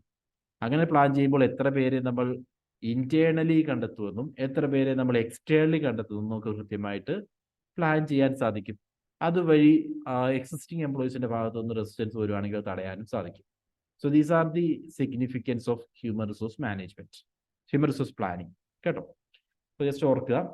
ദെൻ HRP എന്ന് പറയുന്ന ഒരു 4 ഫേസ്ഡ് പ്രോസസ് ആയിട്ട് നമുക്ക് ഡിഫൈൻ ചെയ്യാം. 4 സ്റ്റേജസിലൂടെ പോകുന്ന ഒരു പ്രോസസ് ആയിട്ട് നമുക്ക് HRP, human resource planning define ചെയ്യാം. ഒന്നാമത്തെ stage, the first phase involves gathering and analysis of data through manpower inventories and forecast. ആദ്യത്തെ സ്റ്റേജിൽ നമ്മൾ ചെയ്യുന്നത് ഏതൊക്കെ പൊസിഷനാണ് ഇനി നമുക്ക് വേക്കൻ്റ് ആയിട്ട് വരിക, അതേപോലെ ഏതൊക്കെ വേക്കൻസീസ് ആണ് നമ്മൾ ഫിൽ ചെയ്യേണ്ടി വരിക തുടങ്ങിയിട്ടുള്ള കാര്യങ്ങൾ ഐഡന്റിഫൈ ചെയ്യുക എന്നുള്ളതാണ് ആദ്യത്തെ സ്റ്റേജ്. സോ അതിനു വേണ്ടി we'll have to collect data. Gathering and analysis of data through manpower inventories and forecast. Human resource എത്രമാത്രം നമ്മളുടെ കയ്യിൽ അവൈലബിൾ ആണ് എന്ന് കൃത്യമായിട്ട് നോക്കി അതിന്റെ ക്വാളിറ്റീസും എത്ര ഏബിൾ ആയിട്ടുള്ള എത്ര ക്വാളിഫിക്കേഷൻ ഉള്ള എക്സ്പീരിയൻസ് ഉള്ള എംപ്ലോയീസ് ആണ് നമ്മുടെ കയ്യിലുള്ളതെന്ന് അറിയാൻ വേണ്ടി സഫീഷ്യന്റ് ആയിട്ടുള്ള ഡേറ്റ കളക്ഷൻ നമ്മൾ ആ പ്രോസസ്സിൽ കണ്ടക്ട് ചെയ്യും. സെക്കൻഡ് ഫേസിലേക്ക് വരുമ്പോൾ the second phase consist of establishing man power objectives and policies and gaining top management approval of these. So ആദ്യം ഡേറ്റ കളക്ഷൻ നമ്മൾ നടത്തി. സോ ഡേറ്റ കളക്ഷൻ നടത്തിയതിന് ബേസ് ചെയ്തിട്ട് നമുക്ക് കൃത്യമായിട്ട് അറിയാം ഇനി നമുക്ക് ഏതൊക്കെ വേക്കൻസീസ് ആണ് ഫില്ല് ചെയ്യേണ്ടി വരിക, അതെങ്ങനെയാണ് ഫില്ല് ചെയ്യേണ്ടി വരിക എന്ന് മനസ്സിലാവും. അതിനെ ബേസ് ചെയ്തുകൊണ്ട് നമുക്ക് ആദ്യം ഓർഗനൈസേഷന്റെ ബേസിക് ഒബ്ജക്റ്റീവ്സ് കാണണം, ക്രോസ് ചെക്ക് ചെയ്യണം. ഓർഗനൈസേഷന്റെ ബേസിക് ഒബ്ജക്റ്റീവ്സും ഇതും തമ്മിൽ മാച്ച് ചെയ്യുന്നുണ്ടോ എന്ന് നോക്കണം. സോ ഓർഗനൈസേഷന്റെ മാൻ പവർ ഒബ്ജക്റ്റീവ്സും പോളിസീസും ഒക്കെ ക്രോസ് ചെക്ക് ചെയ്തിട്ട് നമ്മൾ ഉദ്ദേശിക്കുന്ന പ്രപ്പോസലിന് മാനേജ്മെന്റ് അപ്രൂവൽ മേടിക്കുക എന്നുള്ളതാണ് രണ്ടാമത്തെ സ്റ്റേജ്. മൂന്നാമത്തെ ഫേസിലേക്ക് വരുമ്പോൾ it involves deciding and implementing plans and promotions to enable the organisation to achieve man power objectives. So ഇനി നമ്മൾ ചെയ്യുന്നത് നിലവിലുള്ള നിലവിലുള്ള പുതിയ ആൾക്കാരെ കണ്ടെത്താൻ വേണ്ടിയും അതേപോലെ നിലവിലുള്ള എംപ്ലോയീസിന് പ്രൊമോഷൻ കൊടുക്കാൻ വേണ്ടിയും ഒക്കെ എന്തൊക്കെ ആക്ടിവിറ്റീസ് ആണ് ചെയ്യുന്നത് അതെല്ലാം കണ്ടക്ട് ചെയ്യുക എന്നുള്ളതാണ് third phase. So designing and implementing plans, നമ്മുടെ പ്ലാൻ ഓഫ് ആക്ഷൻ എന്താണോ അത് മാനേജ്മെന്റ് സപ്പോർട്ട് കിട്ടിക്കഴിഞ്ഞു, ഇനി അത് ഇംപ്ലിമെന്റ് ചെയ്യുക എന്നുള്ളതാണ് തേർഡ് സ്റ്റേജിൽ വരുന്നത്. ഫോർത്ത് സ്റ്റേജിൽ is concerned with control and evaluation. So നമ്മൾ ഓൾറെഡി ഇംപ്ലിമെന്റ് ചെയ്ത പ്ലാൻ ഓഫ് ആക്ഷൻ കൃത്യമായിട്ട് റൺ ചെയ്യുന്നുണ്ടോ, എന്തെങ്കിലും ഡീവിയേഷൻസ് വരുന്നുണ്ടെങ്കിൽ കറക്റ്റീവ് മെഷേഴ്സ് എടുക്കുക എന്നുള്ളതാണ് ഫോർത്ത് സ്റ്റേജ്. സോ ഒരു ഫസ്റ്റ് ഫേസ്ഡ് പ്രോസസ് ആയിട്ട് HRP പറഞ്ഞാൽ ഫസ്റ്റ് ഫേസിൽ gathering of data, second phase establishing U can say getting management approval എന്നുള്ളതാണ് നല്ലത്. ദെൻ മൂന്നാമത്തെ ഫേസിലേക്ക് വരുമ്പോൾ ഇംപ്ലിമെന്റേഷൻ ആണ്, നാലാമത്തെ ഫേസിൽ കൺട്രോൾ ആണ്. ഓക്കെ, ഇതാണ് ഫോർത്ത് ഫേസ്ഡ് പ്രോസസ് ആയിട്ട് HRP ഡിഫൈൻ ചെയ്താൽ ഇങ്ങനെ ഇരിക്കും. കുറച്ചുകൂടി ഡീറ്റെയിൽ ആയിട്ട് നമുക്ക് പറയുകയാണെങ്കിൽ HRP പ്രോസസ് ഇങ്ങനെയാണ്. സോ ഫസ്റ്റ് ഓഫ് ഓൾ ഓർഗനൈസേഷന്റെ പ്ലാൻസും പോളിസീസിനെയും ബേസ് ചെയ്തിട്ടായിരിക്കും ഹ്യൂമൻ റിസോഴ്സ് പ്ലാനിങ് നമുക്ക് കണ്ടക്ട് ചെയ്യാവുന്നത്. എന്തുകൊണ്ടാണ്? ഇപ്പോൾ നമ്മുടെ ഓർഗനൈസേഷൻ ഒരു പുതിയ ബ്രാഞ്ച് തുടങ്ങാൻ പ്ലാൻ ഉണ്ടെന്ന് വിചാരിക്കുക. സോ അതൊരു ഓർഗനൈസേഷൻ പ്ലാൻ ആണല്ലോ. അങ്ങനെ ഒരു ഓർഗനൈസേഷൻ പ്ലാൻ വരുമ്പോൾ പുതിയ ബ്രാഞ്ചിലേക്ക് എംപ്ലോയീസിനെ കണ്ടെത്താൻ വേണ്ടിയുള്ള റെസ്പോൺസിബിലിറ്റി നമുക്കാണ്. സോ അത്തരത്തിലുള്ള ഓർഗനൈസേഷണൽ പ്ലാൻസും ഓർഗനൈസേഷനിൽ HR റിലേറ്റഡ് ആയിട്ടുള്ള പോളിസീസും എല്ലാം ക്രോസ് ചെക്ക് ചെയ്തതിന് ശേഷം മാത്രമേ നമുക്ക് ഹ്യൂമൻ റിസോഴ്സ് പ്ലാനിങ്ങിലേക്ക് എൻട്രി ചെയ്യാൻ സാധിക്കൂ. സോ ഹ്യൂമൻ റിസോഴ്സ് പ്ലാനിങ്ങിലേക്ക് വരുമ്പോൾ രണ്ട് മേജർ ആക്ടിവിറ്റീസ് ആണ് അതിന്റെ ഭാഗമായിട്ട് വരുന്നത്. ഞാൻ ഓൾറെഡി നിങ്ങളോട് പറഞ്ഞു. First activity human resource need forecast ആണ്, or human resource demand forecast എന്ന് പറയാം. ഇവിടെ വരുമ്പോൾ forecasting the need of human resource, എത്ര പേരെ നമുക്ക് ആവശ്യമായിട്ട് വരും എന്നാണ് അവിടെ ഫോർകാസ്റ്റ് ചെയ്യുന്നത്. രണ്ടാമതായി human resource supply forecasting the supply of human resource. ഇതിനെ ബേസ് ചെയ്തുകൊണ്ട് ഇത് രണ്ടും ക്രോസ് ചെക്ക് ചെയ്ത് കഴിഞ്ഞാൽ we can go for something called HR programming എന്ന് പറയും. HR പ്രോഗ്രാമിംഗ് എന്ന് പറഞ്ഞാൽ എന്താണ് ഇനി ചെയ്യേണ്ടതെന്നുള്ള തീരുമാനം നമുക്ക് അവിടെ എടുക്കാം. സീക്വൻസ് ഓഫ് ആക്ടിവിറ്റീസ് ഇൻവോൾവ് അതെന്താണെന്നുള്ളത് തീരുമാനിക്കാം. Then in case human resource planning ഫേസിൽ സർപ്ലസ് ഹ്യൂമൻ റിസോഴ്സ് ആണ് വരുന്നതെങ്കിൽ ലേ ഓഫ് പോലുള്ള ആക്ടിവിറ്റീസിലേക്കും, ഷോർട്ടേജ് ആണ് വരുന്നതെങ്കിൽ റിക്രൂട്ട്മെന്റ് പോലുള്ള ആക്ടിവിറ്റീസിലേക്കും ആയിരിക്കും നമ്മൾ പോകുന്നത്. സി ദിസ് കുറച്ചുകൂടി എക്സ്പ്ലെയിൻ ചെയ്യുന്നത് ഇതിനകത്താണ്. ഓർഗനൈസേഷണൽ ഒബ്ജക്റ്റീവ്സും പോളിസീസും നമ്മൾ ക്രോസ് ചെക്ക് ചെയ്യുന്നു. ദെൻ അതിനെ ബേസ് ചെയ്തുകൊണ്ട് HR demand forecast, HR supply forecast conduct ചെയ്യുന്നു. ഇത് രണ്ടും ബേസ് ചെയ്തിട്ട് നമുക്കറിയാം എത്ര ഹ്യൂമൻ റിസോഴ്സിന് ആവശ്യമായിട്ട് വരുമെന്ന് അറിയാം. അതിന് ആ ഒരു കാര്യം ഡിസൈഡ് ചെയ്ത് കഴിഞ്ഞാൽ next thing is HR programming. അടുത്തൊരു ടൈം പീരീഡിലേക്ക് എങ്ങനെയായിരിക്കണം കാര്യങ്ങളെന്ന് നമ്മൾ ഓൾറെഡി ഡിഫൈൻ ചെയ്യും. അതിനുശേഷം HRP ഇംപ്ലിമെന്റേഷൻ, നമ്മൾ തീരുമാനിച്ച പ്ലാൻ ഇംപ്ലിമെന്റ് ചെയ്യുന്നു. ദെൻ ഇൻ കേസ് എന്തെങ്കിലും ഡീവിയേഷൻ വന്നിട്ടുണ്ടെങ്കിൽ കൺട്രോൾ ആൻഡ് ഇവാലുവേഷൻ പ്രോഗ്രാമിലേക്ക് പോകും. ഓക്കെ, സോ സർപ്ലസ് ആണ് വരുന്നതെങ്കിൽ എന്ത് സംഭവിക്കും? സർപ്ലസ് ആണ്, ഹ്യൂമൻ റിസോഴ്സ് കൂടുതലാണ്. അങ്ങനെയാണെങ്കിൽ restricted hiring, reduced hours, working hours കുറയ്ക്കുക. ബിക്കോസ് ഒരുപാട് എംപ്ലോയീസ് ഉണ്ട്, അവരെല്ലാവരെയും കൊണ്ട് ജോലി ചെയ്യിപ്പിക്കാനാണ് നമ്മൾ ഉദ്ദേശിക്കുന്നതെങ്കിൽ വർക്കിംഗ് ടൈം കുറയ്ക്കുക. Then voluntary retirement schemes provide ചെയ്യാം. ലേ ഓഫ്, ആവശ്യമില്ലാത്തവരെ നമുക്ക് പറഞ്ഞു വിടാം. അങ്ങനെയുള്ള ഓപ്ഷൻസ് ആണ് സർപ്ലസ് വരുമ്പോൾ. ഇനി ഷോർട്ടേജ് ആണെങ്കിൽ എംപ്ലോയീസ് ഇനിയും നമ്മൾ കണ്ടെത്തണം. അവിടെയാണ് നമ്മൾ റിക്രൂട്ട്മെന്റിലേക്കും സെലക്ഷനിലേക്കും ഒക്കെ പോകുന്നത്. So this is the process of human resource planning. Okay, clear അല്ലേ? Yes, sir. ഓക്കെ, ആ പ്രോസസ്സിനെ കുറച്ചുകൂടി ഡീറ്റെയിൽ ആയിട്ട് നിങ്ങൾ മനസ്സിലാക്കാനുണ്ട്. ഫസ്റ്റ് ഈസ് എൻവയോൺമെന്റൽ സ്കാനിങ്. ഇവിടെ നമ്മൾ പറഞ്ഞു എൻവയോൺമെന്റ് ആദ്യം you need to check the environment opportunities എന്താണെന്ന് മനസ്സിലാക്കാൻ. അതിനുശേഷം ഓർഗനൈസേഷന്റെ പോളിസീസും ഒബ്ജക്റ്റീവ്സും ക്രോസ് ചെക്ക് ചെയ്യുക. അതിനുശേഷം HR demand forecast, HR supply forecast, then HR programming, implementation, control and evaluation. ഇത്രയുമാണ് സ്റ്റേജസ് എന്ന് മനസ്സിലാക്കുക. സോ വാട്ട് ഈസ് എൻവയോൺമെന്റൽ scanning? It refers to systematic monitoring of external forces that influencing an organization. ഓർഗനൈസേഷനെ effect ചെയ്യുന്ന external forces എന്തൊക്കെയാണെന്ന് മനസ്സിലാക്കുക. അതായത് we are actually evaluating all different types of environment, right? Economic environment നമ്മൾ cross check ചെയ്യുന്നു. Technological environment, technology changes എന്തൊക്കെ ഇത് happen ചെയ്യാൻ ചാൻസസ് ഉണ്ടോ നോക്കണം.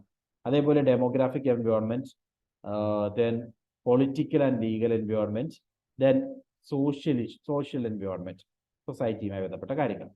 ഇത്രയും കാര്യങ്ങൾ ക്രോസ് ചെക്ക് ചെയ്തിട്ടാണ് നമ്മൾ നെക്സ്റ്റ് സ്റ്റേജിലേക്ക് പോകുന്നത്. So economic factors including general and regional condition, ഇക്കോണമിയിൽ എന്തെങ്കിലും മാറ്റങ്ങൾ വരുന്നുണ്ടോ എന്നറിയണം. ലൈക്ക് റിസഷൻ, ഡിപ്രഷൻ പോലുള്ള പല കാര്യങ്ങളും നമ്മളുടെ റിക്രൂട്ട്മെന്റ് പോളിസിയെ അഫക്റ്റ് ചെയ്യാം. Then technological changes, technological know how ഉള്ള ആളുകളെ നമുക്ക് ആവശ്യമാണ്. അപ്പോൾ ഇൻ കേസ് നമ്മുടെ ടെക്നോളജി മാറിക്കൊണ്ടിരിക്കുകയാണെങ്കിൽ അതിനനുസരിച്ച് നമ്മുടെ ഹയറിംഗ് പ്രോസസ്സിലും മാറ്റങ്ങൾ വരുത്തേണ്ടി വരും. Then demographic changes, age, composition, literacy, ഇതിലുള്ള മാറ്റങ്ങൾ.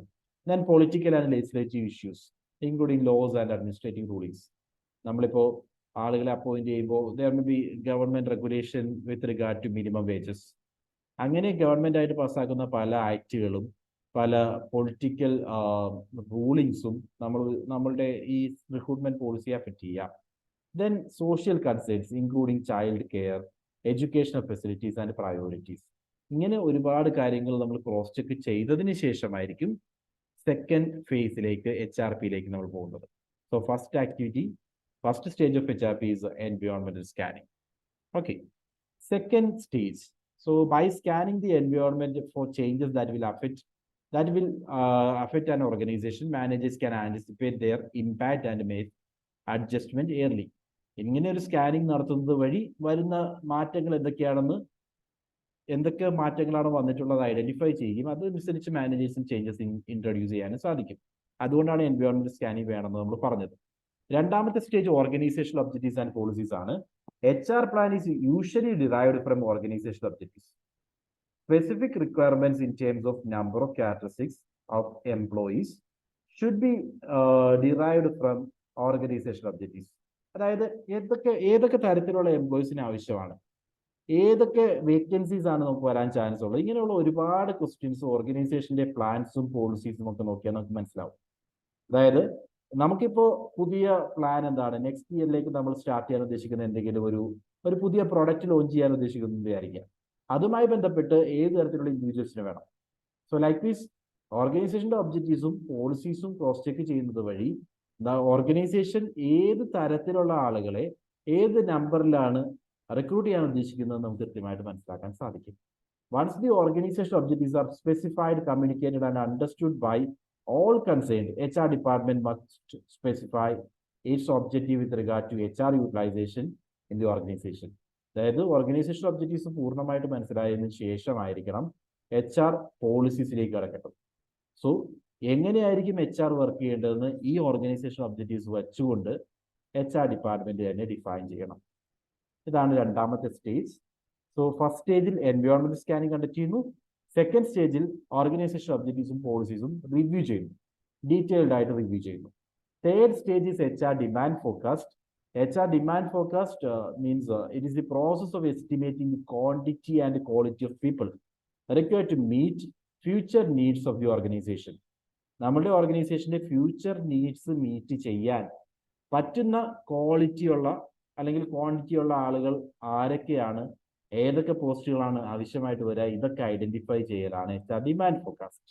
So we are actually estimating our future needs. Okay, so HR demand forecast നടത്താനുള്ള ഡിഫറെന്റ് ടെക്നിക്സ് ഇതൊക്കെയാണ്. സോ ഫോർകാസ്റ്റിംഗിന് വേണ്ടി ഉപയോഗിക്കുന്ന techniques ratio trend analysis, regression analysis, work study technique, Delphi technique, managerial judgements. Okay, these are the methods. നമ്മൾ ആ മെത്തേഡ്സിനെ പറ്റി detail ചെയ്ത് പോകേണ്ട കാര്യമേ ഇല്ല. ഒരു ക്വസ്റ്റ്യൻ ഈ ഏരിയയിൽ ചോദിച്ചിട്ടുണ്ട് മുമ്പ്. Which of the following is not a demand forecasting technique എന്ന് ചോദിച്ചിട്ടുണ്ട്. ഓക്കെ, അങ്ങനെ ഒരു ക്വസ്റ്റ്യൻ വന്നാൽ ഐഡന്റിഫൈ ചെയ്യണം. That's all. Ratio trend analysis, regression analysis, work study, Delphi technique, managerial judgement, ഈ പറയുന്ന മെത്തേഡുകളെല്ലാം ഫോർകാസ്റ്റിങ്ങിന് വേണ്ടി ഉപയോഗിക്കാം. അത്രയും മാത്രം നമ്മൾ ഓർത്തിരുന്ന. Then HR demand forecast is essential because it helps the organization to. എന്തുകൊണ്ടാണ് ഇങ്ങനെ ഒരു ഡിമാൻഡ് ഫോർകാസ്റ്റ് കണ്ടക്ട് ചെയ്യേണ്ടത്? ആദ്യത്തെ നീഡ് എന്ന് പറഞ്ഞാൽ quantify the jobs necessary for providing A given number of goods. അതായത് എത്ര ജോബ്സ് ആയിരിക്കും ആവശ്യമായിട്ട് വരിക എന്നുള്ള ക്വാണ്ടിറ്റി ഐഡന്റിഫൈ ചെയ്യാൻ വേണ്ടി ഈ ഡിമാൻഡ് ഫോർകാസ്റ്റ് റെലവെന്റ് ആണ്. To determine the nature of staff mix required in the future. നമുക്ക് ഏതൊക്കെ തരത്തിലുള്ള എംപ്ലോയീസിനെ ആവശ്യമാണ്, ജോബ് ഏതൊക്കെയാണ് ആവശ്യമുള്ളതെന്ന് അറിയണം. അതേപോലെ നമുക്ക് ഏതൊക്കെ തരത്തിലുള്ള എംപ്ലോയീസിനെയാണ് ആവശ്യമായിട്ട് വരുന്നതെന്ന് അറിയണം. To assess the appropriate levels in different parts of organisation so as to avoid unnecessary cost to the organisation. So ഏതൊക്കെ എംപ്ലോയീസ് ഏതൊക്കെ പാർട്ട് ഓഫ് ഓർഗനൈസേഷനിലാണ് അവൈലബിൾ ആവുക, അതിനകത്ത് എത്ര എംപ്ലോയീസ് ആണ് നിലവിലുള്ളത്, ഇതൊക്കെ മനസ്സിലാക്കാൻ. എത്ര എംപ്ലോയീസ് ആണ് നിലവിൽ നമ്മുടെ ഓർഗനൈസേഷനിൽ വർക്ക് ചെയ്യുന്നത്, അതറിയാൻ വേണ്ടിയും ഡിമാൻഡ് ഫോർകാസ്റ്റിംഗ് റെലവെന്റ് ആണ്. Then to prevent shortages of personnel where and when they are needed by the organization. എപ്പോഴാണോ ആവശ്യമുള്ളത് ആ ടൈമിൽ ഷോർട്ടേജ് ഉണ്ടാകാൻ പാടില്ല. Then to monitor compliance with the legal requirement with regard to reservation of jobs. Reservation government requirements ഉണ്ടെങ്കിൽ ആ reservation കൃത്യമായിട്ട് നടത്തുന്നുണ്ടെന്ന് ഉറപ്പാക്കാനും HR ഡിമാൻഡ് ഫോർകാസ്റ്റ് റെലവെന്റ് ആണ്. സോ ഹ്യൂമൻ റിസോഴ്സ് എത്രമാത്രം നമ്മുടെ ഓർഗനൈസേഷനിനകത്ത് ആവശ്യമായി വരും എന്നുള്ളതാണ് HR ഡിമാൻഡ് ഫോർകാസ്റ്റിൽ നമ്മൾ ഫോഴ്സ് ചെയ്യുന്നത്. Then next level is HR supply forecast. Supply forecast determines whether the HR department will be able to procure the required number of personnel. നമുക്ക് ആ ആവശ്യമുള്ള നമ്പർ ഓഫ് പേഴ്സണിനെ കണ്ടെത്താൻ നമ്മുടെ HR ഡിപ്പാർട്ട്മെന്റ് സാധിക്കുമോ? അതായത് ഈ പറയുന്ന നമ്മൾ ഡിമാൻഡ് ഫോർകാസ്റ്റ് വഴി ഇത്ര എംപ്ലോയീസിന് ആവശ്യമാണെന്ന് കണ്ടെത്തി, ആ എംപ്ലോയീസ് അവൈലബിൾ ആയിരിക്കുമോ എന്നുള്ളതാണ് സപ്ലൈ ഫോർകാസ്റ്റ് നമുക്ക് ക്രോസ് ചെക്ക് ചെയ്യുന്നത്. Specifically supply forecast measures the number of people likely to be available from within and outside the organisation. നമ്മുടെ ഓർഗനൈസേഷൻ അകത്തു നിന്നും അതേപോലെ ഓർഗനൈസേഷന് പുറത്തും നമ്മളുടെ ഈ ജോബ് ഫില്ല് ചെയ്യാൻ എംപ്ലോയീസ് അവൈലബിൾ ആയിരിക്കുമോ, എത്ര പേര് അവൈലബിൾ ആയിരിക്കും എന്നുള്ളതാണ് സപ്ലൈ ഫോർകാസ്റ്റ് കണ്ടക്ട് ചെയ്യുന്നത് വഴി മനസ്സിലാക്കാൻ സാധിക്കുക. അതായത് ഈ ഒരു സപ്ലൈ ഫോർകാസ്റ്റ് കണ്ടക്ട് ചെയ്യുമ്പോൾ നമ്മളുടെ കയ്യിലുള്ള എക്സിസ്റ്റിംഗ് ഹ്യൂമൻ റിസോഴ്സ് എത്രമാത്രമാണ്, അതേപോലെ എത്ര പേരെ നമുക്ക് ഇന്റേണലി കണ്ടെത്താൻ സാധിക്കും. ലൈക്ക് പ്രൊമോഷൻ ഒക്കെ കൊടുത്തുകൊണ്ട് വേണമെങ്കിൽ നമുക്ക് വേക്കൻസി ഫില്ല് ചെയ്യാൻ സാധിക്കും. അങ്ങനെ ഇന്റേണലി എത്ര എംപ്ലോയീസിനെ നമുക്ക് ഐഡന്റിഫൈ ചെയ്യാം, അതേപോലെ എക്സ്റ്റേണലി എത്ര എംപ്ലോയീസിനെ ഐഡന്റിഫൈ ചെയ്യാം, ഓർഗനൈസേഷന് പുറത്തു നിന്നും എത്ര പേരെ നമുക്ക് റിക്രൂട്ട് ചെയ്യാൻ സാധിക്കും. ഇതെല്ലാം HR സപ്ലൈ ഫോർകാസ്റ്റ് വഴി നമ്മൾ കണ്ടെത്തുകയാണ്. ഓക്കെ, HR സപ്ലൈ ഫോർകാസ്റ്റും നേരത്തെ നമ്മൾ ഡിമാൻഡ് ഫോർകാസ്റ്റ് പറഞ്ഞ അതേ കാരണങ്ങളാൽ റെലവെന്റ് ആണ്. ലൈക്ക് നമുക്ക് പറയാം, it helps in quantifying the number of people and position expected to be available. ഫ്യൂച്ചറിൽ നമുക്ക് കിട്ടാൻ സാധ്യതയുള്ള നമ്പർ ഓഫ് പീപ്പിൾ എത്ര പേരാണ്, അതേപോലെ ഏതൊക്കെ പൊസിഷനാണ് ഫില്ല് ചെയ്യാൻ ചാൻസ് ഉള്ളത്, ഇതൊക്കെ നമുക്ക് മുൻകൂട്ടി തിരിച്ചറിയാൻ സാധിക്കും. Then helps to clarify the staff mix. Already നമ്മൾ പറഞ്ഞു. അതേപോലെ സ്റ്റാഫ് ഡിഫറെന്റ് ഡിപ്പാർട്ട്മെന്റ്സിൽ എങ്ങനെ ആയിരിക്കണം അത് പഠിക്കാൻ വേണ്ടി ഇത് സാധിക്കും. അതേപോലെ it enables organisation to prevent shortages. ആവശ്യമുള്ള സമയത്ത് എംപ്ലോയീസ് അവൈലബിൾ അല്ല എന്നൊരു സിറ്റുവേഷൻ ഒഴിവാക്കാൻ സാധിക്കും. അതേപോലെ ജോബ് റിസർവേഷൻ വരുന്ന സിറ്റുവേഷൻസിൽ ആ റിസർവേഷനെ മീറ്റ് ചെയ്യാൻ സാധിക്കും. So need for HR demand forecast എന്ത് തന്നെയാണോ അത് തന്നെയാണ് need for HR supply forecast. രണ്ടിടത്തും ഒരേ കാരണങ്ങളാണ്. എന്തുകൊണ്ട് സപ്ലൈ ഫോർകാസ്റ്റും ഡിമാൻഡ് ഫോർകാസ്റ്റും കണ്ടക്ട് ചെയ്യണം? ഫ്യൂച്ചറിൽ എത്ര എംപ്ലോയീസ് അവൈലബിൾ ആണെന്ന് അറിയണം. ദെൻ ഫ്യൂച്ചറിൽ എത്ര എംപ്ലോയീസ് ആവശ്യമാണെന്ന് അറിയണം. ആവശ്യമാണ് എന്ന് ചിന്തിച്ചു കഴിഞ്ഞാൽ അത് ഡിമാൻഡ് ഫോർകാസ്റ്റ് ആണ്. അവൈലബിൾ ആണോ എന്ന് ചിന്തിച്ചു കഴിഞ്ഞാൽ അത് സപ്ലൈ ഫോർകാസ്റ്റ് ആണ്. ഓക്കെ, കൺസെപ്റ്റ് ക്ലിയർ ആണോ? 4 സ്റ്റേജുകളിൽ എന്തെങ്കിലും ഡൗട്ട് ഉണ്ടോ? First stage is environment scanning, then organizational objectives and policies, HR demand forecast, then HR supply forecast. Any doubts? No, sir. Okay. Let's move on. അഞ്ചാമത്തെ stage HR programming ആണ്. Once an organization's personal demand and supply are forecasted, the demand and supply needs to be balanced. അതാണ് HR programming എന്ന് പറഞ്ഞാൽ. അപ്പോൾ ഡിമാൻഡും സപ്ലൈയും എന്താണെന്ന് മുൻകൂട്ടി തീരുമാനിച്ചു കഴിഞ്ഞാൽ HR ഡിമാൻഡും സപ്ലൈയും എന്താണെന്ന് മുൻകൂട്ടി നമ്മൾ കണ്ടെത്തി. ഇനി നമ്മൾ എന്താ ചെയ്യേണ്ടത്? ആ ഗ്യാപ്പ് ഐഡന്റിഫൈ ചെയ്തത് ഗ്യാപ്പ് ഫിൽ ചെയ്യാം. എക്സസ് ആണെങ്കിൽ നമ്മൾ അതിൽ നിന്നും എംപ്ലോയീസിനെ ലേ ഓഫ് ചെയ്യാനുള്ള പ്ലാൻ, അല്ലെങ്കിൽ എംപ്ലോയീസിന്റെ നമ്പർ കുറയ്ക്കുക, വർക്കിംഗ് അവേഴ്സ് കുറയ്ക്കുക, അങ്ങനെയുള്ള പ്ലാനുകൾ ഇൻട്രൊഡ്യൂസ് ചെയ്യുക. ഷോർട്ടേജ് ആണെങ്കിൽ അവരെ എങ്ങനെ കണ്ടെത്താൻ സാധിക്കും? സോ ഫർദർ റിക്രൂട്ട്മെന്റ് പോളിസീസ് ഒക്കെ നമ്മൾ ഇംപ്ലിമെന്റ് ചെയ്യേണ്ടി വരും. ഇതാണ് HR പ്രോഗ്രാമിംഗിൽ വരുന്നത്. Once an organisation's personnel demand and supply are forecasted, the demand and supply need to be balanced in order that the vacancies can be filled by right employees at the right time. ഇവിടെ നമ്മൾ ആ demand supply match ചെയ്യുകയാണ്. Demand supply match ചെയ്യുന്നത് വഴി നമ്മുടെ organisation ആവശ്യമുള്ള right kind of employees നമ്മുടെ ഓർഗനൈസേഷനിൽ വരുന്നുണ്ട് എന്ന് ഉറപ്പാക്കാനുള്ള പ്രോസസ്സാണ് HR programming. Okay, so vacancies are filled by the right employees at the right time. So right employees നമ്മുടെ റൈറ്റ് ടൈമിൽ അവൈലബിൾ ആയിരിക്കും എന്നതാണ് HR പ്രോഗ്രാമിംഗ് വഴി നമ്മൾ ഉറപ്പാക്കുന്നത്. Then comes HR plan implementation. So HR implementation requires converting an HR plan into action. മുമ്പ് ഇതുവരെ നമ്മൾ HR പ്ലാൻ റെഡിയാക്കിയിട്ടുണ്ട്. പ്രോഗ്രാമിംഗ് തന്നെയാണ് പ്ലാനിന്റെ ഭാഗമായിട്ട് വരുന്നത്. സോ ആ പ്രോഗ്രാം ചെയ്തു വെച്ചിരിക്കുന്ന പ്ലാൻ നമ്മൾ റിയാലിറ്റിയിലേക്ക് കൊണ്ടുവരുന്നു. So a series of actions are initiated as a part of HR plan implementation. ഇവിടെ നമ്മൾ എന്തൊക്കെ ഇംപ്ലിമെന്റേഷൻ നടത്തും? HR പ്ലാൻ ഇംപ്ലിമെന്റേഷൻ എന്ന് പറഞ്ഞാൽ ഇവിടെ നമ്മൾ എംപ്ലോയീസിനെ ഓർഗനൈസേഷനിലേക്ക് കൊണ്ടുവരിക എന്നുള്ളതാണ്. അതെന്ന് പറഞ്ഞു കഴിഞ്ഞാൽ ഇതിന്റെ ഭാഗമായിട്ട് നമ്മൾ റിക്രൂട്ട്മെന്റ് നടത്തണം, സെലക്ഷൻ നടത്തണം, placement, training and development, retaining and redeployment, or you can say retention plan, succession plan, ഇങ്ങനെയുള്ള എല്ലാ HR ആക്ടിവിറ്റീസും HR പ്ലാൻ ഇംപ്ലിമെന്റേഷന്റെ ഭാഗമായിട്ട് നമ്മൾ കണ്ടക്ട് ചെയ്യും. Implementing means we are actually performing other functions. HRന്റെ മറ്റു ഫങ്ഷൻസ് എല്ലാം പെർഫോം ചെയ്യുകയാണ്. Okay, when clubbed together to form implementation part of the HRM. ഈ പറയുന്ന ഓരോ ആക്ടിവിറ്റീസും ലൈക്ക് റിക്രൂട്ട്മെന്റ്, സെലക്ഷൻ, പ്ലേസ്മെന്റ് പോലുള്ള എല്ലാ ആക്ടിവിറ്റീസും ഒരുമിച്ച് ചേർക്കുന്നതാണ് യഥാർത്ഥത്തിൽ HR plan implementation. Okay, then finally control and evaluation. Control and evaluation represent the final phase of HRP process. All HR plan, including budget, target, and standards, the achievement of organization will be evaluated and monitored against the plan.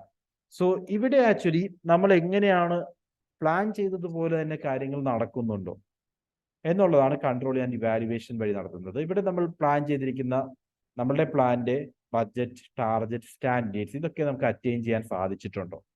During this final phase, organisation will be evaluating on the number of people employed against established. Okay, so എത്ര പേരെ നമുക്ക് കണ്ടെത്താൻ സാധിച്ചു?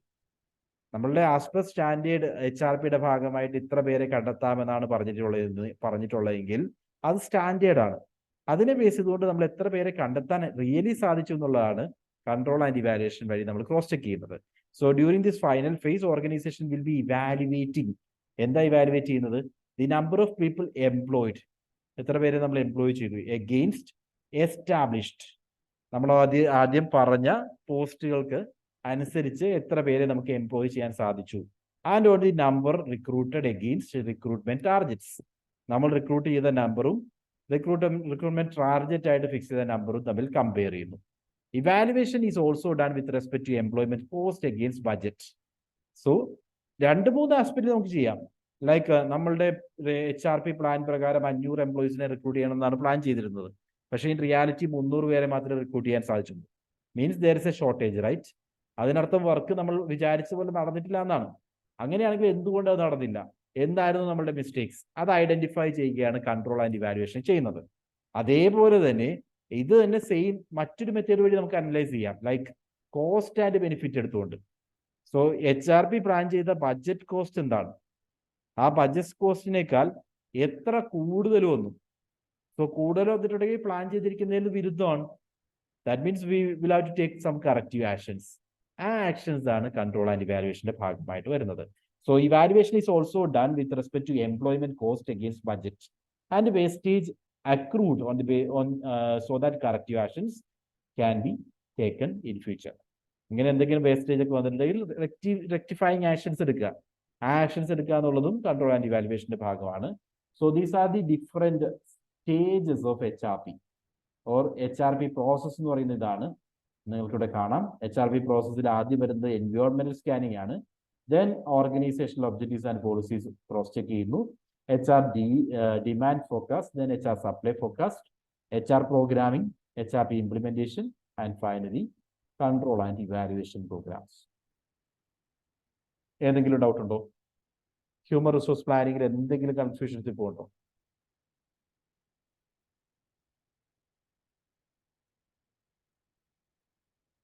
Is it clear? Yes, sir. Clear answer. Okay, fine. So let's Yes, move sir. on. Human resource planning നമ്മൾ conduct ചെയ്യുമ്പോൾ planning actually will be depending upon something else. അതിനെ നമ്മൾ job analysis എന്ന് പറയും. ഹ്യൂമൻ റിസോഴ്സ് പ്ലാൻ ചെയ്യുമ്പോൾ job കൃത്യമായിട്ട് define ചെയ്താൽ മാത്രമേ സാധിക്കൂ.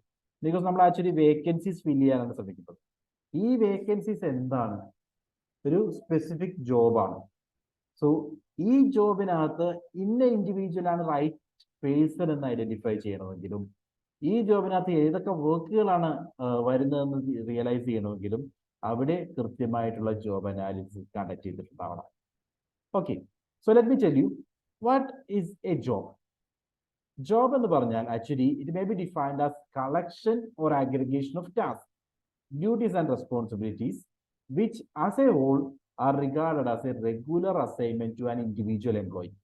അതായത് ഒരു ഇൻഡിവിജ്വൽ എംപ്ലോയിക്ക് നമ്മൾ കൊടുക്കുന്ന ടാസ്കുകൾ അല്ലെങ്കിൽ ഡ്യൂട്ടീസ്, റെസ്പോൺസിബിലിറ്റീസ് ഇതെല്ലാം ചേർന്നതാണ്. ഇതെല്ലാം ഒരുമിച്ച് ചേർക്കുകയാണെങ്കിൽ അതിനെ നമുക്കൊരു ജോബ് എന്ന് പറയാം. You know that right? Job എന്ന് പറഞ്ഞാൽ ഇതാണ് അദ്ദേഹം സ്ഥിരമായിട്ട് ചെയ്യുന്ന ടാസ്ക്, റെസ്പോൺസിബിലിറ്റീസ് ആൻഡ് ഡ്യൂട്ടീസ്. ഇത് ചേർന്ന് കഴിഞ്ഞാൽ അത് ജോബായി. Then what is job analysis? Job analysis എന്ന് പറഞ്ഞാൽ job analysis is the process of studying and collecting information relating to the operations and responsibilities of a specific job. ഒരു particular job എടുത്ത് അതിന്റെ ഓപ്പറേഷൻസും അതുമായി ബന്ധപ്പെട്ട റെസ്പോൺസിബിലിറ്റീസും കൃത്യമായിട്ട് ക്രോസ് ചെക്ക് ചെയ്യുവാണെങ്കിൽ അതിനെ നമ്മൾ ജോബ് അനാലിസിസ് എന്ന് പറയും. സോ ലൈക്ക് നമ്മളിപ്പോൾ ഒരു അക്കൗണ്ട് അസിസ്റ്റന്റ് എന്ന് പറയുന്ന ഒരു പോസ്റ്റ് എടുക്കുന്നു, ആ ജോബ് എടുക്കുന്നു. ആ ജോബിൽ എന്തൊക്കെ ആക്ടിവിറ്റീസ് ആണ് ഇൻവോൾവ് ചെയ്യുന്നത് എന്ന് ഡീറ്റെയിൽഡ് ആയിട്ട് പഠിക്കുകയാണ്.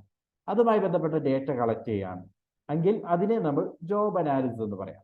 So the immediate product of job analysis R job description and job specification. ഇങ്ങനെ ജോബ് അനാലിസിസ് കണ്ടക്ട് ചെയ്യുമ്പോൾ നമുക്ക് രണ്ട് റിസൾട്ടുകൾ ഐഡന്റിഫൈ ചെയ്യാൻ സാധിക്കും.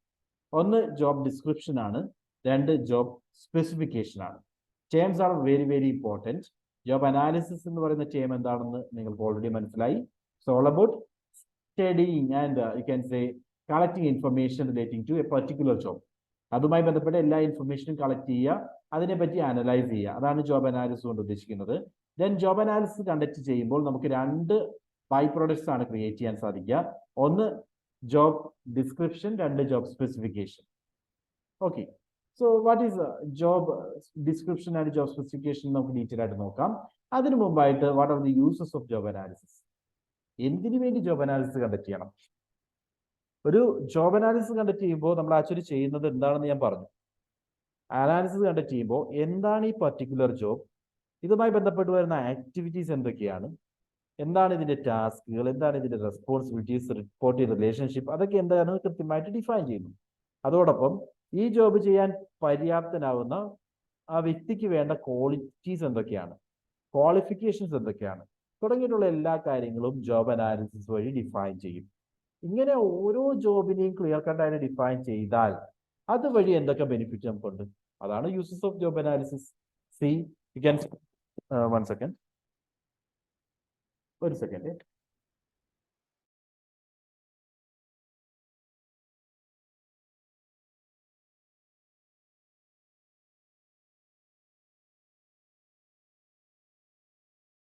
Okay, so job analysis in the uses, it includes organizational proper design create ചെയ്യാൻ സാധിക്കും. Like senior, junior, authority flow ചെയ്യുന്ന എങ്ങനെയാണ്, ഇതൊക്കെ ഡിസൈൻ ചെയ്യണമെങ്കിൽ കൃത്യമായിട്ടുള്ള ജോബ് അനാലിസിസ് നടത്തിയേ പറ്റും.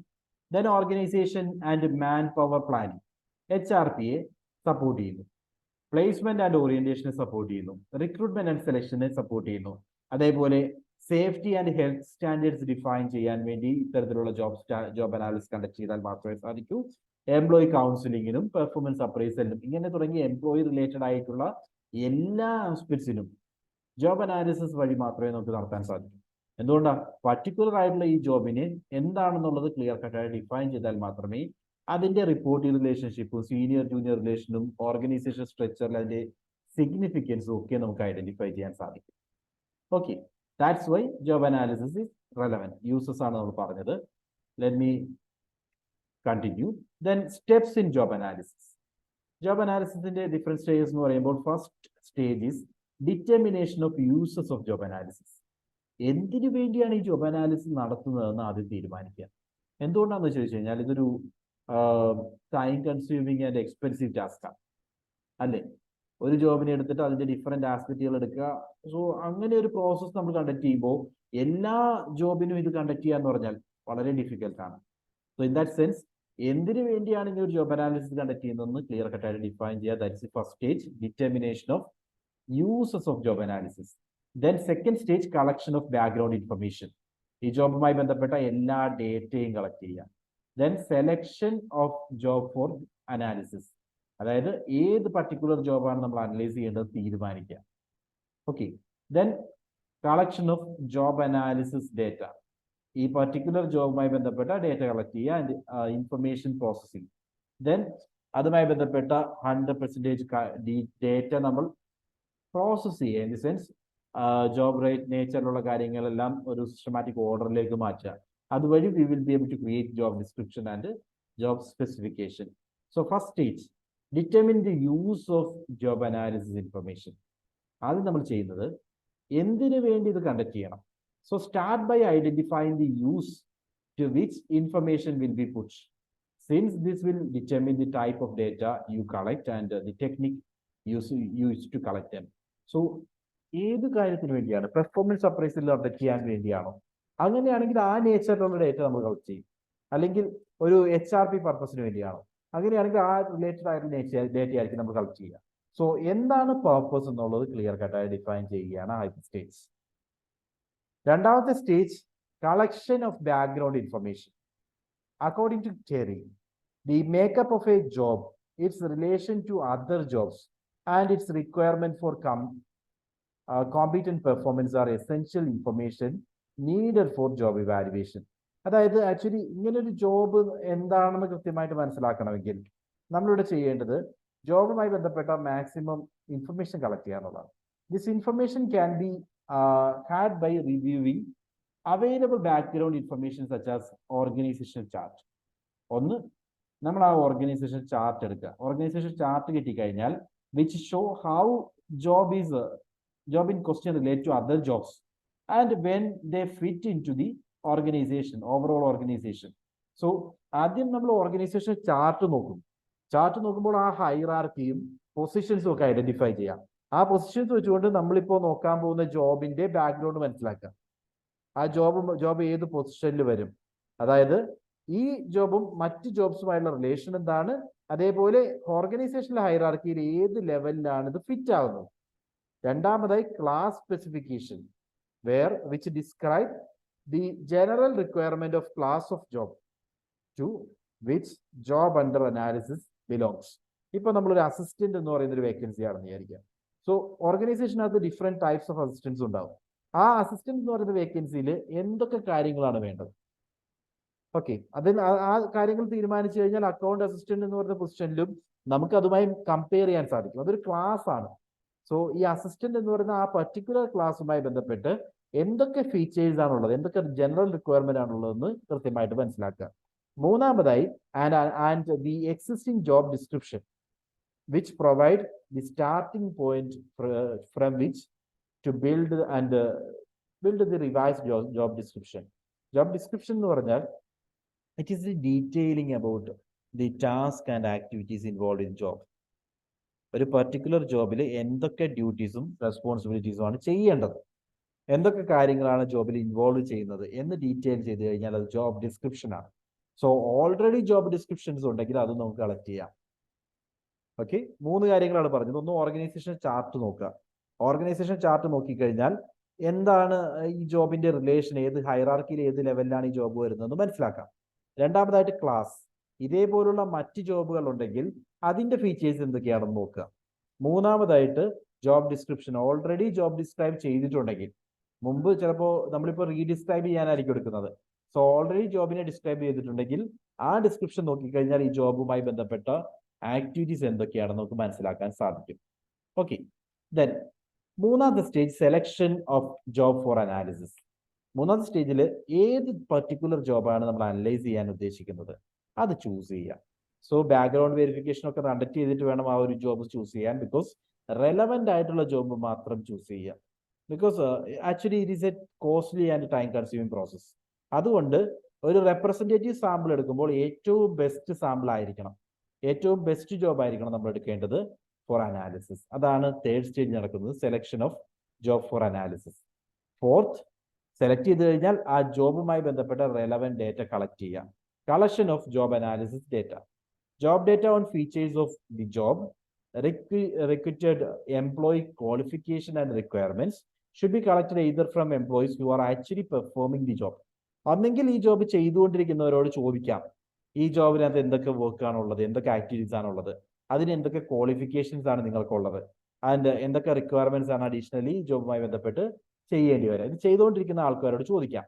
അല്ലെങ്കിൽ or from other employees such as foreman or supervisor, സൂപ്പർവൈസറോടോ ഫോർമാനോടോ ഒക്കെ ചോദിക്കാം. ബിക്കോസ് അവരത് ഓവർസീ ചെയ്യുന്നവരാണ്.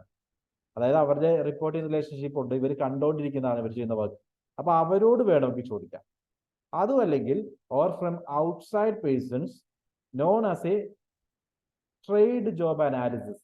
എക്സ്പെർട്സ് ഉണ്ടെങ്കിൽ, എക്സ്റ്റേണലി ഇങ്ങനെയുള്ള ജോബുകൾക്ക് എക്സ്പെർട്ടൈസ് ചെയ്തിട്ടുള്ള ആളുകൾ ഉണ്ടാകാം. അവരോട് ചോദിച്ചാലും നമുക്ക് സഫീഷ്യന്റ് ആയിട്ടുള്ള ഡേറ്റ കളക്ട് ചെയ്യാൻ സാധിക്കും. ഓക്കെ, ജോബ് ഏതാണെന്ന് ഐഡന്റിഫൈ ചെയ്തു. അതിനുശേഷം ഈ പർട്ടിക്കുലർ ജോബുമായി ബന്ധപ്പെട്ട എല്ലാ ഇൻഫർമേഷനും കളക്ട് ചെയ്യുകയാണ് നാലാമത്തെ സ്റ്റേജ് വരുന്നത്. സോ എല്ലാ ഇൻഫർമേഷനും ഇൻ ദി സെൻസ് ഈ ജോബിൽ വർക്ക് ചെയ്യുന്ന ആളുടെ ക്വാളിറ്റീസും അതേപോലെ തന്നെ ഈ വർക്കിന് എന്തൊക്കെ കാര്യങ്ങളാണ് ഇൻവോൾവ് ചെയ്യുന്നത്, ടാസ്കും ഡ്യൂട്ടീസും ഒക്കെ എന്തൊക്കെയാണ്, അങ്ങനെയുള്ള കാര്യങ്ങളെല്ലാം നമ്മൾ അനലൈസ് ചെയ്യും. ഓക്കെ, ദെൻ അതിന്റെ ഭാഗമായിട്ട് duties of trade job analysis. Actually അദ്ദേഹം എന്താ ചെയ്യുന്നത്, നമുക്ക് ഡേറ്റ ഒക്കെ തരുന്നു, എന്തൊക്കെ ഫിസിക്കൽ ആൻഡ് മെന്റൽ ആക്ടിവിറ്റീസ് ആണ് ഈ വർക്കിലുള്ളത്, അതേപോലെ വർക്കർ ഈ ജോബ് ചെയ്യുമ്പോൾ എന്തൊക്കെ ആക്ടിവിറ്റീസ് ഇൻവോൾവ് ചെയ്യുന്നു, അങ്ങനെ കുറെ ഫാക്ടേഴ്സ്, സ്കിൽ എത്രമാത്രം വേണം, ഇങ്ങനെയുള്ള ഫാക്ടേഴ്സ് എല്ലാം ചെക്ക് ചെയ്യും. ബിക്കോസ് ഞാൻ ഓൾറെഡി പറഞ്ഞു, collection of job analysis data എന്ന് പറഞ്ഞാൽ ഇത്രയേ ഉള്ളൂ. ഈ ഒരു പെർട്ടിക്കുലർ ജോബിൽ എന്തൊക്കെ ടാസ്കുകൾ ഇൻവോൾവ് ചെയ്യുന്നുണ്ട്, ദെൻ ഈ ടാസ്കുകൾ ഏതൊക്കെയാണെന്ന് കളക്ട് ചെയ്യാം. നമ്മളെല്ലാം കളക്ട് ചെയ്ത് വെക്കുകയാണ്, ഇൻഫർമേഷൻ എല്ലാം കളക്ട് ചെയ്യുകയാണ്. അതേപോലെ ആ ഇൻഡിവിജ്വലിന് വേണ്ട ക്വാളിറ്റീസും എക്സ്പീരിയൻസും ഒക്കെ എങ്ങനെയാണ് അതും കളക്ട് ചെയ്ത് വെക്കുന്നു. ഇതെല്ലാം കളക്ഷൻ ഓഫ് ജോബ് അനാലിസിസ് ഡേറ്റയുടെ ഭാഗമായിട്ട് നമ്മൾ ചെയ്യും. ദെൻ അഞ്ചാമതായിട്ട് പ്രോസസ്സിംഗ് ദി ഇൻഫർമേഷൻ. ഈ കളക്ട് ചെയ്തിരിക്കുന്ന ഡേറ്റയെ ബേസ് ചെയ്തുകൊണ്ട് നമ്മൾ ആക്ച്വലി ജോബ് അനാലിസിസ് കണ്ടക്ട് ചെയ്യാൻ പോവുകയാണ്. So once job analysis information has been collected, the next step is to place it in a form that will make it useful to those charged with various personal functions. So job data എല്ലാം collect ചെയ്തതിനു ശേഷം നമ്മളിവിടെ ചെയ്യുന്നത് അതിനൊരു proper ഓർഡറിലേക്ക് മാറ്റും, മറ്റുള്ളവർക്ക് ഉപകാരപ്പെടുന്ന രീതിയിൽ ഒരു പ്രോപ്പർ ഓർഡറിലേക്ക് മാറ്റുന്നു. First you can say how much detail is needed, എത്ര ഡീറ്റെയിൽസ് ആണ് നമുക്ക് ഇതിന് വേണ്ടതെന്നും, അതേപോലെ ജോബ് അനാലിസിസ് ഇൻഫർമേഷൻ ക്വാണ്ടിറ്റേറ്റീവ് ടേംസിൽ എത്രമാത്രം എക്സ്പ്രസ് ചെയ്യുന്നു ഒക്കെയുള്ള ക്വസ്റ്റ്യൻസ് ഇവിടെ വരാം. Anyway that are not relevant. Just ഓർക്കുക, പ്രോസസ്സിംഗ് ഇൻഫർമേഷൻ ആണ്. ഇവിടെ നമ്മൾ കളക്ട് ചെയ്തിരിക്കുന്ന ഡേറ്റയെ ഒരു പ്രോപ്പർ ഓർഡറിലേക്ക് മാറ്റും, അതുമായി ബന്ധപ്പെട്ട മാക്സിമം ഇൻഫർമേഷൻ പ്രോസസ് ചെയ്യുന്നു. Then preparing job description and job classification. Processing conduct ചെയ്ത് കഴിഞ്ഞാൽ ജോബ് എന്താണെന്നുള്ളത് ക്ലിയർ ആയിട്ട് നമ്മൾ ഡിസ്ക്രൈബ് ചെയ്ത് കഴിഞ്ഞു. ഇനി ചെയ്യേണ്ടത് ഈ ഡീറ്റെയിൽസ് വെച്ചുകൊണ്ട് ഡിസ്ക്രിപ്ഷൻ എഴുതുന്നു. ഡിസ്ക്രിപ്ഷൻ എന്ന് പറഞ്ഞാൽ ആക്ച്വലി ഈ ജോബുമായി ബന്ധപ്പെട്ട് എന്തൊക്കെ ആക്ടിവിറ്റീസ് ആണ് ഇൻവോൾവ് ചെയ്യുന്നത്. ഓക്കെ, അതാണ് job description. So job description may be used for various activities in the job.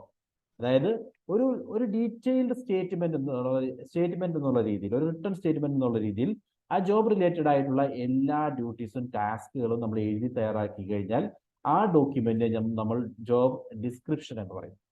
Then job specification എന്ന് പറഞ്ഞാൽ ഈ വർക്ക് ചെയ്യാൻ വേണ്ടി ഏത് ഇൻഡിവിജ്വൽ ആണ് സ്യൂട്ടബിൾ ആവുന്നത്. അതായത് ആ ഹ്യൂമൻ കോമ്പോണന്റിനെ നമ്മൾ ജോബ് സ്പെസിഫിക്കേഷൻ എന്ന് പറയും. സോ ഇവിടെ ആക്ച്വലി നമ്മൾ ചെയ്തത് ജോബ് ഡിസ്ക്രിപ്ഷനും ജോബ് ക്ലാസിഫിക്കേഷനും ആണ്. Job description in the sense ആ ജോബിന്റെ ഡീറ്റെയിലിംഗ് മൊത്തം നമ്മൾ നടത്തി. അതിനുശേഷം സിമിലർ ജോബ്സിനെ ഗ്രൂപ്പ് ചെയ്തു. ഇതേപോലുള്ള മറ്റു ജോബുകളെ ഇപ്പോൾ അക്കൗണ്ട്സുമായി ബന്ധപ്പെട്ട വർക്കുകളാണെങ്കിൽ അതിനെ ഒരു സെപ്പറേറ്റ് ഗ്രൂപ്പ് എന്നുള്ള രീതിയിൽ സിമിലർ ക്ലാസിഫിക്കേഷനിൽ നമുക്ക് കൊടുക്കാൻ സാധിക്കും. അതാണ് job classification. Then developing job specification. Specification ഞാൻ ഓൾറെഡി പറഞ്ഞു, ഹ്യൂമൻ എലമെന്റ് ആണ്. ഇവിടെ ആക്ച്വലി ഏത് തരത്തിലുള്ള ഇൻഡിവിജ്വൽ ആണ് ഈ ജോബിന് സ്യൂട്ടബിൾ ആവുന്നത് എന്നാണ് ജോബ് സ്പെസിഫിക്കേഷൻ നമുക്ക് പറഞ്ഞിരുന്നത്. അതായത് what are the qualities required, experiences required, അതേപോലെ ക്വാളിഫിക്കേഷൻ റിക്വയർഡ്. ഇതെല്ലാം ചോദിക്കുകയാണെങ്കിൽ ഇപ്പോൾ പർട്ടിക്കുലർ അക്കൗണ്ടന്റ് എന്ന് പറയുന്ന ഒരു പോസ്റ്റാണ്. ഈ ജോബിന് ബികോം ഗ്രാജുവേഷൻ മിനിമം യോഗ്യതയാണ്, 3 വർഷത്തെ എക്സ്പീരിയൻസ് ഉണ്ടായിരിക്കണം. എങ്ങനെ നമ്മൾ ആ ജോബ് ചെയ്യാൻ വരുന്ന ആളുടെ ക്വാളിറ്റീസ് ആണ് ഡിസ്ക്രൈബ് ചെയ്യുന്നതെങ്കിൽ അതിനെ നമ്മൾ ജോബ് സ്പെസിഫിക്കേഷൻ എന്ന് പറയും. അതേസമയം ഈ ജോബിൽ ഇന്ന കാര്യങ്ങളെല്ലാമാണ് ചെയ്യേണ്ടത് എന്ന് പറഞ്ഞു കഴിഞ്ഞാൽ അതാണ് job description. So these are the 7 stages. Can say 7 സ്റ്റേജസിലൂടെയാണ് ജോബ് അനാലിസിസ് പോകുന്നത്. First, determine the uses of job analysis information. എന്തിനു വേണ്ടിയാണ് ഉപയോഗിക്കുന്നത് തീരുമാനിക്കുക. അതുമായി ബന്ധപ്പെട്ട ഒരു ബാക്ക്ഗ്രൗണ്ട് ഇൻഫർമേഷൻ കളക്ട് ചെയ്യുക. ദെൻ പർട്ടിക്കുലർ ജോബ് ഏതാന്നുള്ളത് ഡിസൈഡ് ചെയ്യുക, സെലക്ട് ചെയ്യുക. Then collecting job analysis data, processing the information. അതിനെ ബേസ് ചെയ്തുകൊണ്ട് will be creating job description and job classification. Finally will go for job specification. So these are the 7 stages. Is it clear? Yes, sir. Okay. So let's move on. Methods of collecting job analysis data. ഈ job analysis data collect ചെയ്യാൻ വേണ്ടി different methods നമ്മൾ use ചെയ്യാറുണ്ട്. ഒന്നാമത്തത് participant ഡയറിയാണ്, logs എന്ന് പറയാം. അതായത് ഇവിടെ ആക്ച്വലി എംപ്ലോയീസ് വർക്ക് ചെയ്യുമ്പോൾ അവരുടെ വർക്ക് എന്തൊക്കെയാണെന്ന് അവരുടെ ഡയറിയിൽ കുറിച്ച് വയ്ക്കുന്ന ഒരു ശീലം ഉണ്ടെങ്കിൽ അവരുടെ പാർട്ടിസിപ്പന്റ് ലോഗ് ബുക്സ് ഉണ്ടാവും. ആ ലോഗ് ബുക്കിൽ കൃത്യമായിട്ട് ഇന്ന വർക്ക് ചെയ്തു എന്ന് ഡീറ്റെയിൽ ചെയ്യുന്ന ഒരു ശീലം ഉണ്ടെങ്കിൽ ആ ഡയറി തന്നെ നമുക്കൊരു ജോബ് അനാലിസിസ് കണ്ടക്ട് ചെയ്യാനുള്ള ഒരു ഡേറ്റ ആയിട്ട് ഉപയോഗിക്കാം, ഇല്ലേ? ബിക്കോസ് ഡെയിലി ചെയ്യുന്ന എല്ലാ വർക്കുകളും ഇവർ മെൻഷൻ ചെയ്തിട്ടുണ്ടാവും, ലോഗിനകത്ത് അവർ കൃത്യമായിട്ട് എഴുതിയിട്ടുണ്ടാവും. അങ്ങനെ രാവിലെ ഇന്നത് ചെയ്തു, അതിനുശേഷം ഇന്ന വർക്ക് ചെയ്തു. സോ ഡീറ്റെയിൽഡ് ആയിട്ട് ഒരു ജോബുമായി ബന്ധപ്പെട്ട എല്ലാ വർക്കും നമുക്ക് ആ ഡയറിയിൽ നിന്നും മനസ്സിലാക്കാൻ സാധിക്കും. രണ്ടാമത്തെ വേ ഇന്റർവ്യൂ ആണ്. So there are 3 types of interviews.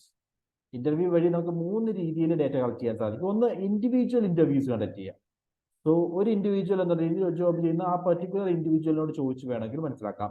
അല്ലെങ്കിൽ പർട്ടിക്കുലർ ജോബ് ചെയ്യുന്ന ഡിഫറെന്റ് ഇൻഡിവിജ്വൽ, ഒരു ഗ്രൂപ്പ് എന്നുള്ള രീതിയിൽ എല്ലാവരെയും ഒരുമിച്ച് വിളിച്ചുകൊണ്ട് വേണമെങ്കിൽ നമുക്ക് ആ ജോബിൽ എന്തൊക്കെ കാര്യങ്ങളാണ് ഇൻക്ലൂഡ് ചെയ്യുന്നതെന്ന് ചോദിച്ച് മനസ്സിലാക്കാൻ സാധിക്കും. അതാണ് രണ്ടാമത്തെ method, group interviews. So individual interviews possible ആണ്, ഗ്രൂപ്പ് ഇന്റർവ്യൂസ് പോസിബിൾ ആണ്. മൂന്നാമതായിട്ട് സൂപ്പർവൈസർ ഇന്റർവ്യൂസ്. സോ ആ വർക്ക് ചെയ്യുന്ന എംപ്ലോയീസിനോട് ചോദിക്കാതെ ആ പെർട്ടിക്കുലർ ജോബിനെ ഓവർസീ ചെയ്യുന്ന സൂപ്പർവൈസറിനോട് ചോദിക്കുന്നു. ഓക്കെ, ബിക്കോസ് സൂപ്പർവൈസറിന് കൃത്യമായിട്ട് എന്തൊക്കെ കാര്യങ്ങളാണ് ചെയ്യേണ്ടത് അതെല്ലാം അദ്ദേഹത്തിന്റെ കീഴിലുള്ള എംപ്ലോയീസ് കൃത്യമായിട്ട് ചെയ്യുന്നുണ്ടോ എന്ന് നോക്കുന്നതാണ് ഉത്തരവാദിത്തം. സോ ഇൻഡിവിജ്വൽ എംപ്ലോയീസിനോട് ചോദിക്കുകയാണെങ്കിൽ അവർ ചെയ്ത വർക്കിനെ പറ്റി അവർ പറഞ്ഞു തരും. ഗ്രൂപ്പിനോട് ചോദിക്കുകയാണെങ്കിൽ അവരെല്ലാവരും എല്ലാവരുടെയും ഐഡിയാസ് ഷെയർ ചെയ്യും. സൂപ്പർവൈസറിനോട് ചോദിച്ചു കഴിഞ്ഞാൽ കുറച്ചുകൂടി ഡീറ്റെയിൽ ആയിട്ട്, ബിക്കോസ് അവരുടെ എന്തൊക്കെയാണ് എക്സ്പെക്ട് ചെയ്യുന്നതെന്നും എംപ്ലോയീസ് വർക്ക് ചെയ്യുന്ന രീതിയും ഒക്കെ എക്സ്പ്ലെയിൻ ചെയ്തു തരും. സോ ഈ 3 രീതിയിലും ഇന്റർവ്യൂ കണ്ടക്ട് ചെയ്തുകൊണ്ട് നമുക്ക് ജോബ് അനാലിസിസിന് വേണ്ട ഡേറ്റ കളക്ട് ചെയ്യാൻ സാധിക്കും.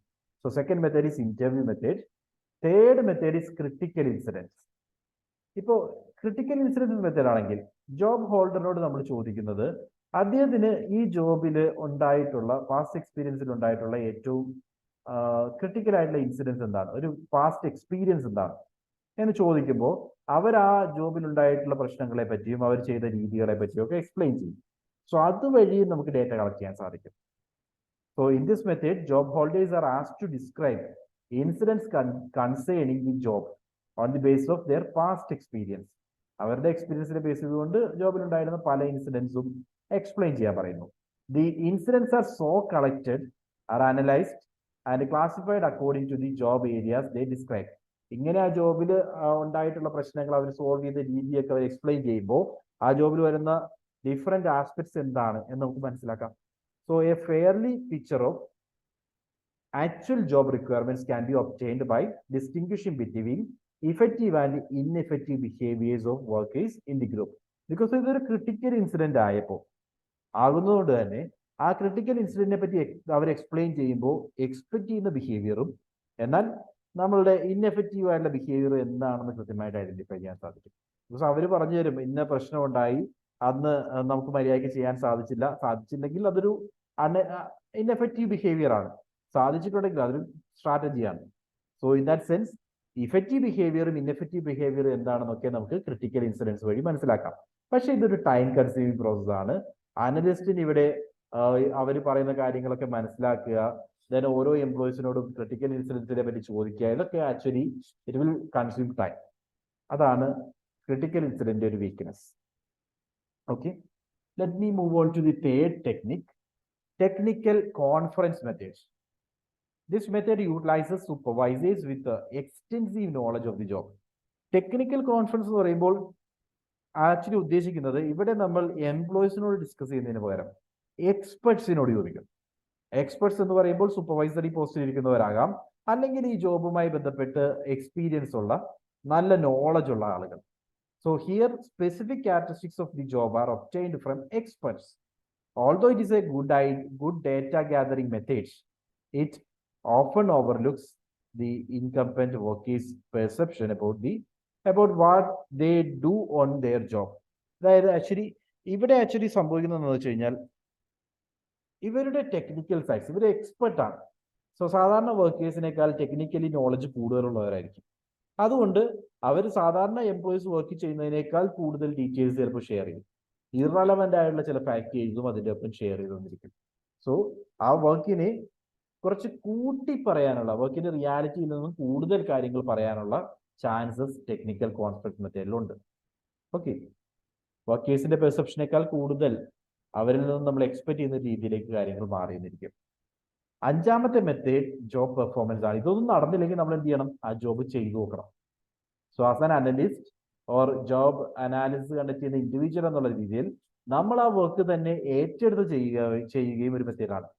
So under this method the job analyst actually performs the job under study to get first hand experience of actual task. So എന്താണ് ഈ ടാസ്ക് എന്ന് കൃത്യമായിട്ട് ചെയ്ത് മനസ്സിലാക്കാൻ വേണ്ടി അദ്ദേഹം പെർഫോം ചെയ്യുന്നു.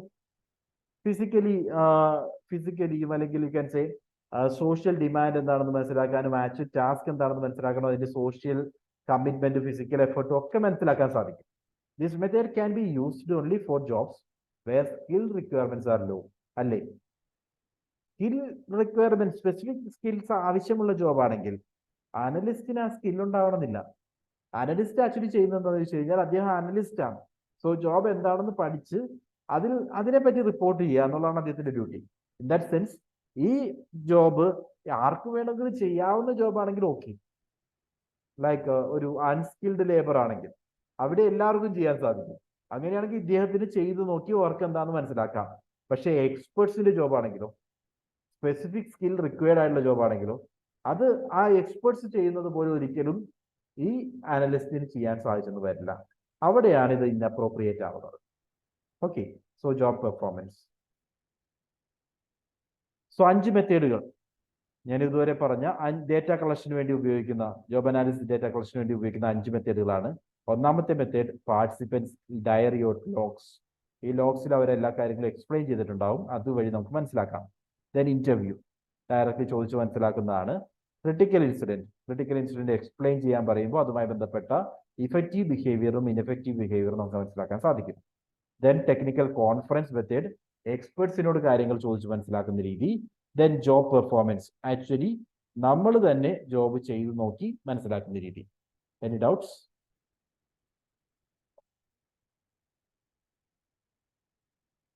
Is it clear?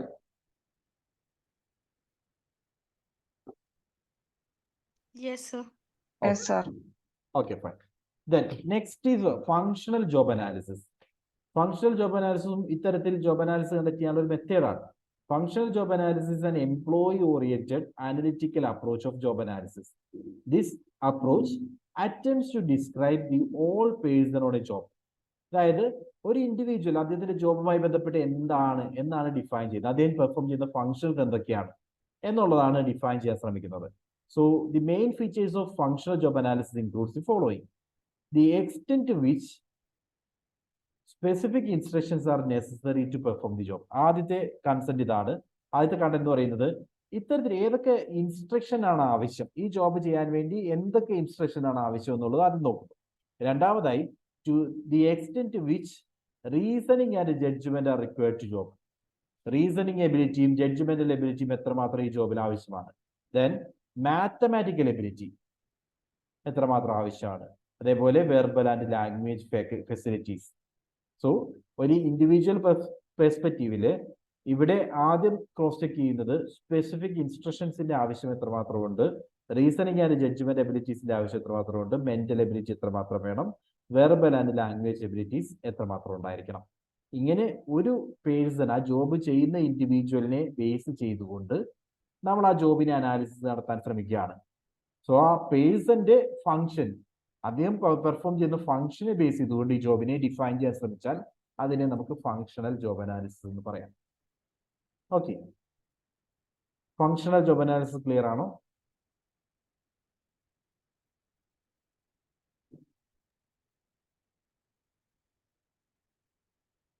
Functional job analysis, is it clear? എന്താണ് അപ്രോച്ച് എന്ന് ആലോചിച്ച് നോക്കുക. ഈ അപ്രോച്ചിൽ ആക്ച്വലി ആ വർക്കിൽ ഇരിക്കുന്ന ഇൻഡിവിജ്വലിനെയാണ് ഡിഫൈൻ ചെയ്യുന്നത്. സോ വർക്കിലിരിക്കുന്ന ആ ഇൻഡിവിജ്വൽ ആരുടെ ഇൻസ്ട്രക്ഷൻ അനുസരിച്ചുകൊണ്ടാണ് വർക്ക് ചെയ്യുന്നത്? ആദ്യത്തെ ക്വസ്റ്റ്യൻ. ദെൻ എത്രമാത്രം റീസണിങ് എബിലിറ്റീസും അദ്ദേഹത്തിന്റെ ജഡ്ജ്മെന്റൽ സ്കിൽസും ഒക്കെ ഉപയോഗിക്കുന്നുണ്ട്. അതേപോലെ mental ability, mathematical ability, verbal ability, ഇതൊക്കെ എത്രമാത്രം ഉപയോഗിക്കുന്നുണ്ട്. ഇങ്ങനെയുള്ള ഓരോ ഫംഗ്ഷനും, അദ്ദേഹം പെർഫോം ചെയ്യുന്ന ഓരോ ഫംഗ്ഷനെയും ഇത്തരം കാര്യങ്ങളെ വെച്ചുകൊണ്ട് അസസ് ചെയ്യുകയാണ്.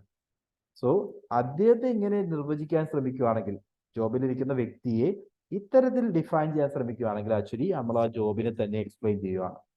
സോ അത്തരത്തിൽ ജോബിനെ ഡിഫൈൻ ചെയ്യുന്ന വേ ആണ് ഫങ്ഷണൽ ജോബ് അനാലിസിസ്.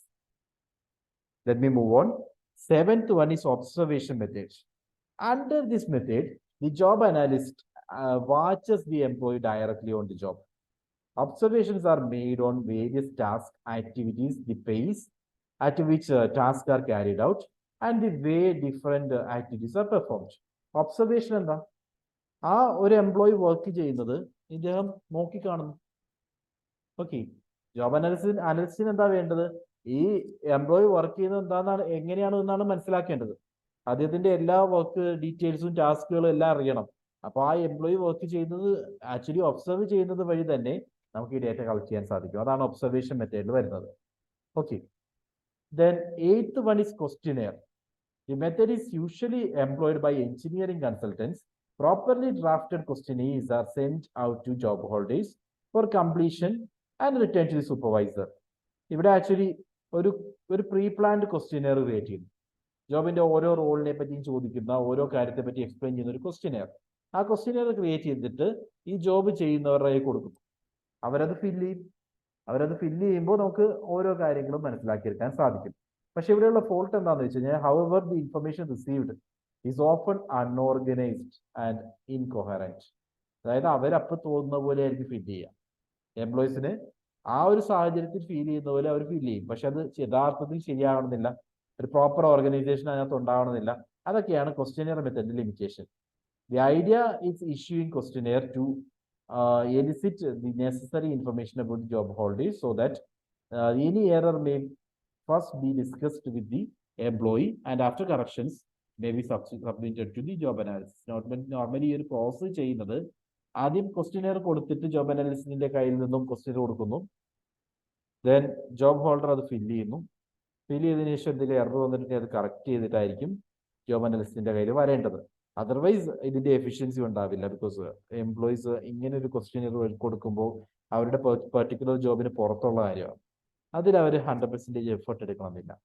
അതുവഴി ക്വസ്റ്റ്യനെയറിന്റെ ക്വാളിറ്റി നഷ്ടപ്പെടാൻ ചാൻസസ് ഉണ്ട്. So these are the different methods: questionnaire, observation method, functional job analysis, performance, job performance, actual performance, then technical conference method, then critical incidents method, interview method, and participant logs and diaries. So these are the methods of collecting job analysis data. Clear or no?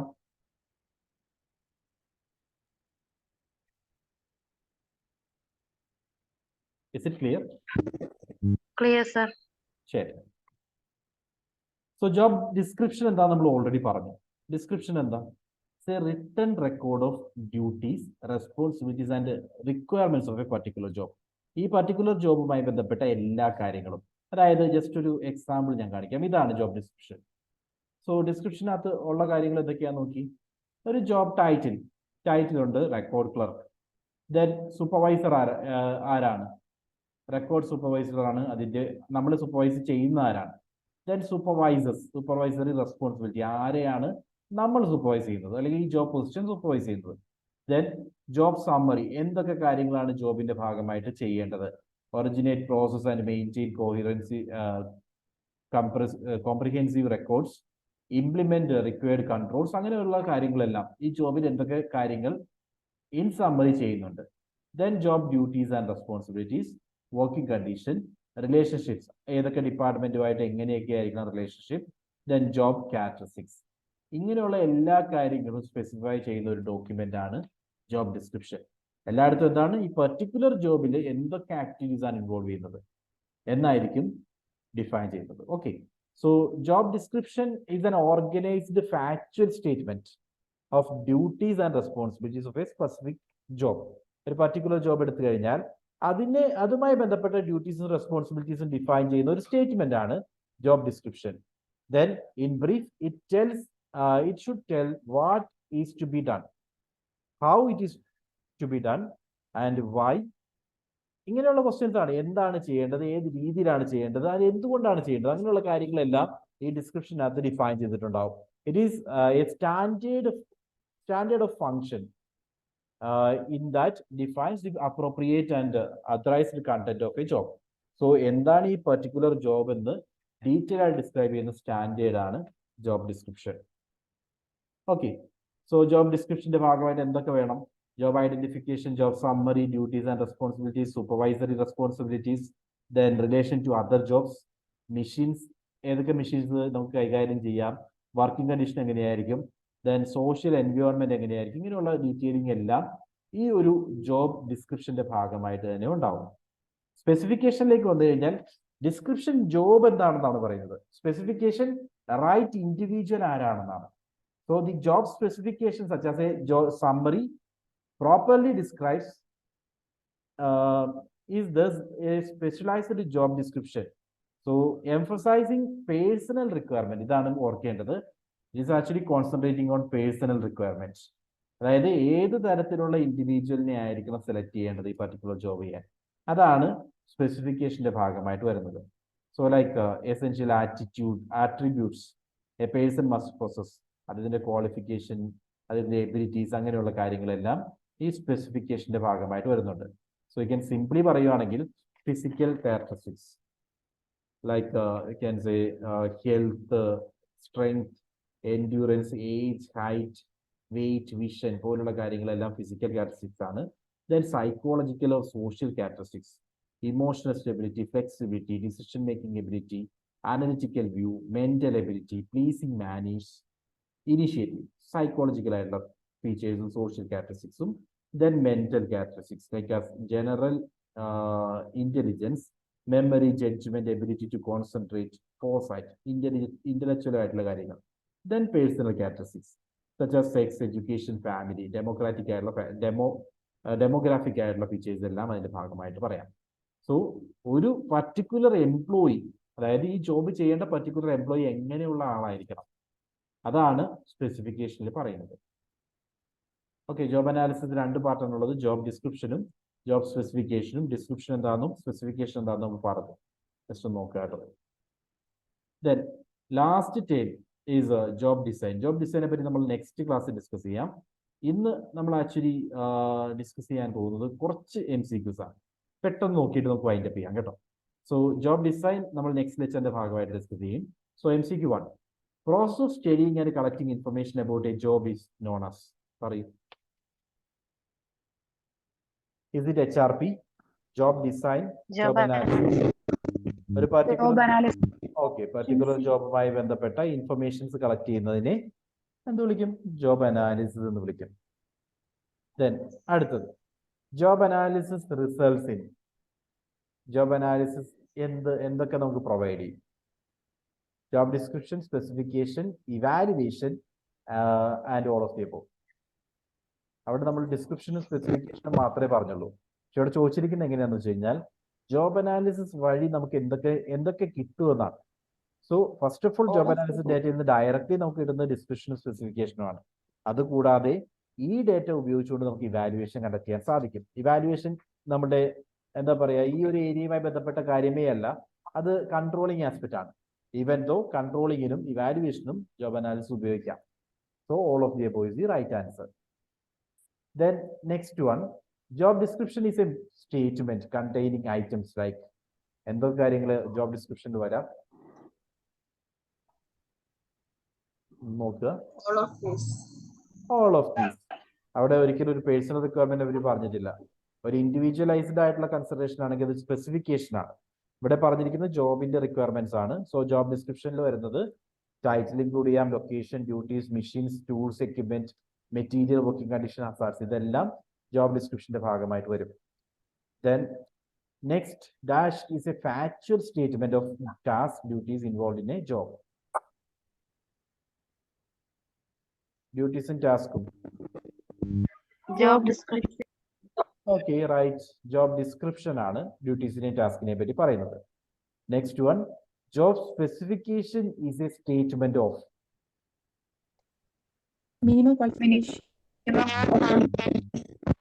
minimum qualification required for a particular job. അതാണ് job specification പറയുന്നത്. ഒരു particular position ചെയ്യാൻ വേണ്ട minimum qualification എന്താണ്. Then next one, dash is the process of forecasting an organization's future demand for and supply of the right type of people in right number. human resource planning. Human resource planning, right. Then which of the following factors state the importance of human resource planning? Human resource planning ന്റെ importance പറയുന്ന factors ഏതൊക്കെയാണ്? Creating highly talented personnel, international strategies formulate ചെയ്യുമ്പോൾ resistance to change and move avoid ചെയ്യാൻ വേണ്ടി. All of the above, right. നമ്മൾ ആ significance പറഞ്ഞപ്പോൾ തന്നെ പറഞ്ഞാണ്, സിഗ്നിഫിക്കൻസിനകത്ത് പറഞ്ഞ കാര്യമാണ്. So all of the above. Then rearrange the following steps involved in human resource planning process in the proper order. HRP യുടെ സ്റ്റെപ്സ് പറയാൻ വേണ്ടിയാണ് പറഞ്ഞിരിക്കുന്നത്. HRP യുടെ സ്റ്റെപ്സ് ഒന്ന് ഐഡന്റിഫൈ ചെയ്തേ. First one, second one, third one, അങ്ങനെ. Option B. Option B. Option B എന്ന് പറയുമ്പോൾ first one is environment scanning. സിയിൽ സ്റ്റാർട്ട് ചെയ്യുന്ന ഒറ്റ ഓപ്ഷനേ ഉള്ളൂ, റൈറ്റ്. ഫസ്റ്റ് എൻവയോൺമെന്റൽ സ്കാനിങ്. ദെൻ രണ്ടാമതായിട്ട് organisation objectives and policies, second one. Then മൂന്നാമത്തെ ഏതാ? HR demand forecast, right. HR demand forecast. Then supply എന്തി HR സപ്ലൈ ഫോർകാസ്റ്റ് നാലാമതായിട്ട്. അതിനുശേഷം HR programming, HRP implementation, control and evaluation. Then surplus ആണെങ്കിൽ restricted ആണെങ്കിൽ, deficit ആണെങ്കിൽ can go for recruitment and selection. So you got it, right? ആ process എന്റെ question ആയിട്ട് ചോദിച്ചിട്ടുണ്ട്. അത്രയും സിഗ്നിഫിക്കന്റ് ആണ്, ഓർക്കുക കേട്ടോ. Then which of these factors not included in environmental scanning? Environmental scanning include ചെയ്യാത്ത ഫാക്ടർ ഏതാണ്?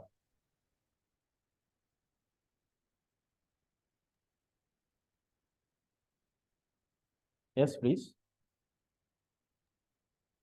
Environmental scanning none of the because എല്ലാം ഇൻക്ലൂഡ് ചെയ്തിട്ടുണ്ട്. പൊളിറ്റിക്കൽ ലീഗൽ ഫാക്ടേഴ്സ് ഉണ്ട്, എക്കണോമിക് ഫാക്ടേഴ്സ് ഉണ്ട്, ടെക്നോളജിക്കൽ ചേഞ്ചസ് ഉണ്ട്. ഇതെല്ലാം അതിനകത്ത് ഇൻക്ലൂഡഡ് ആണ്.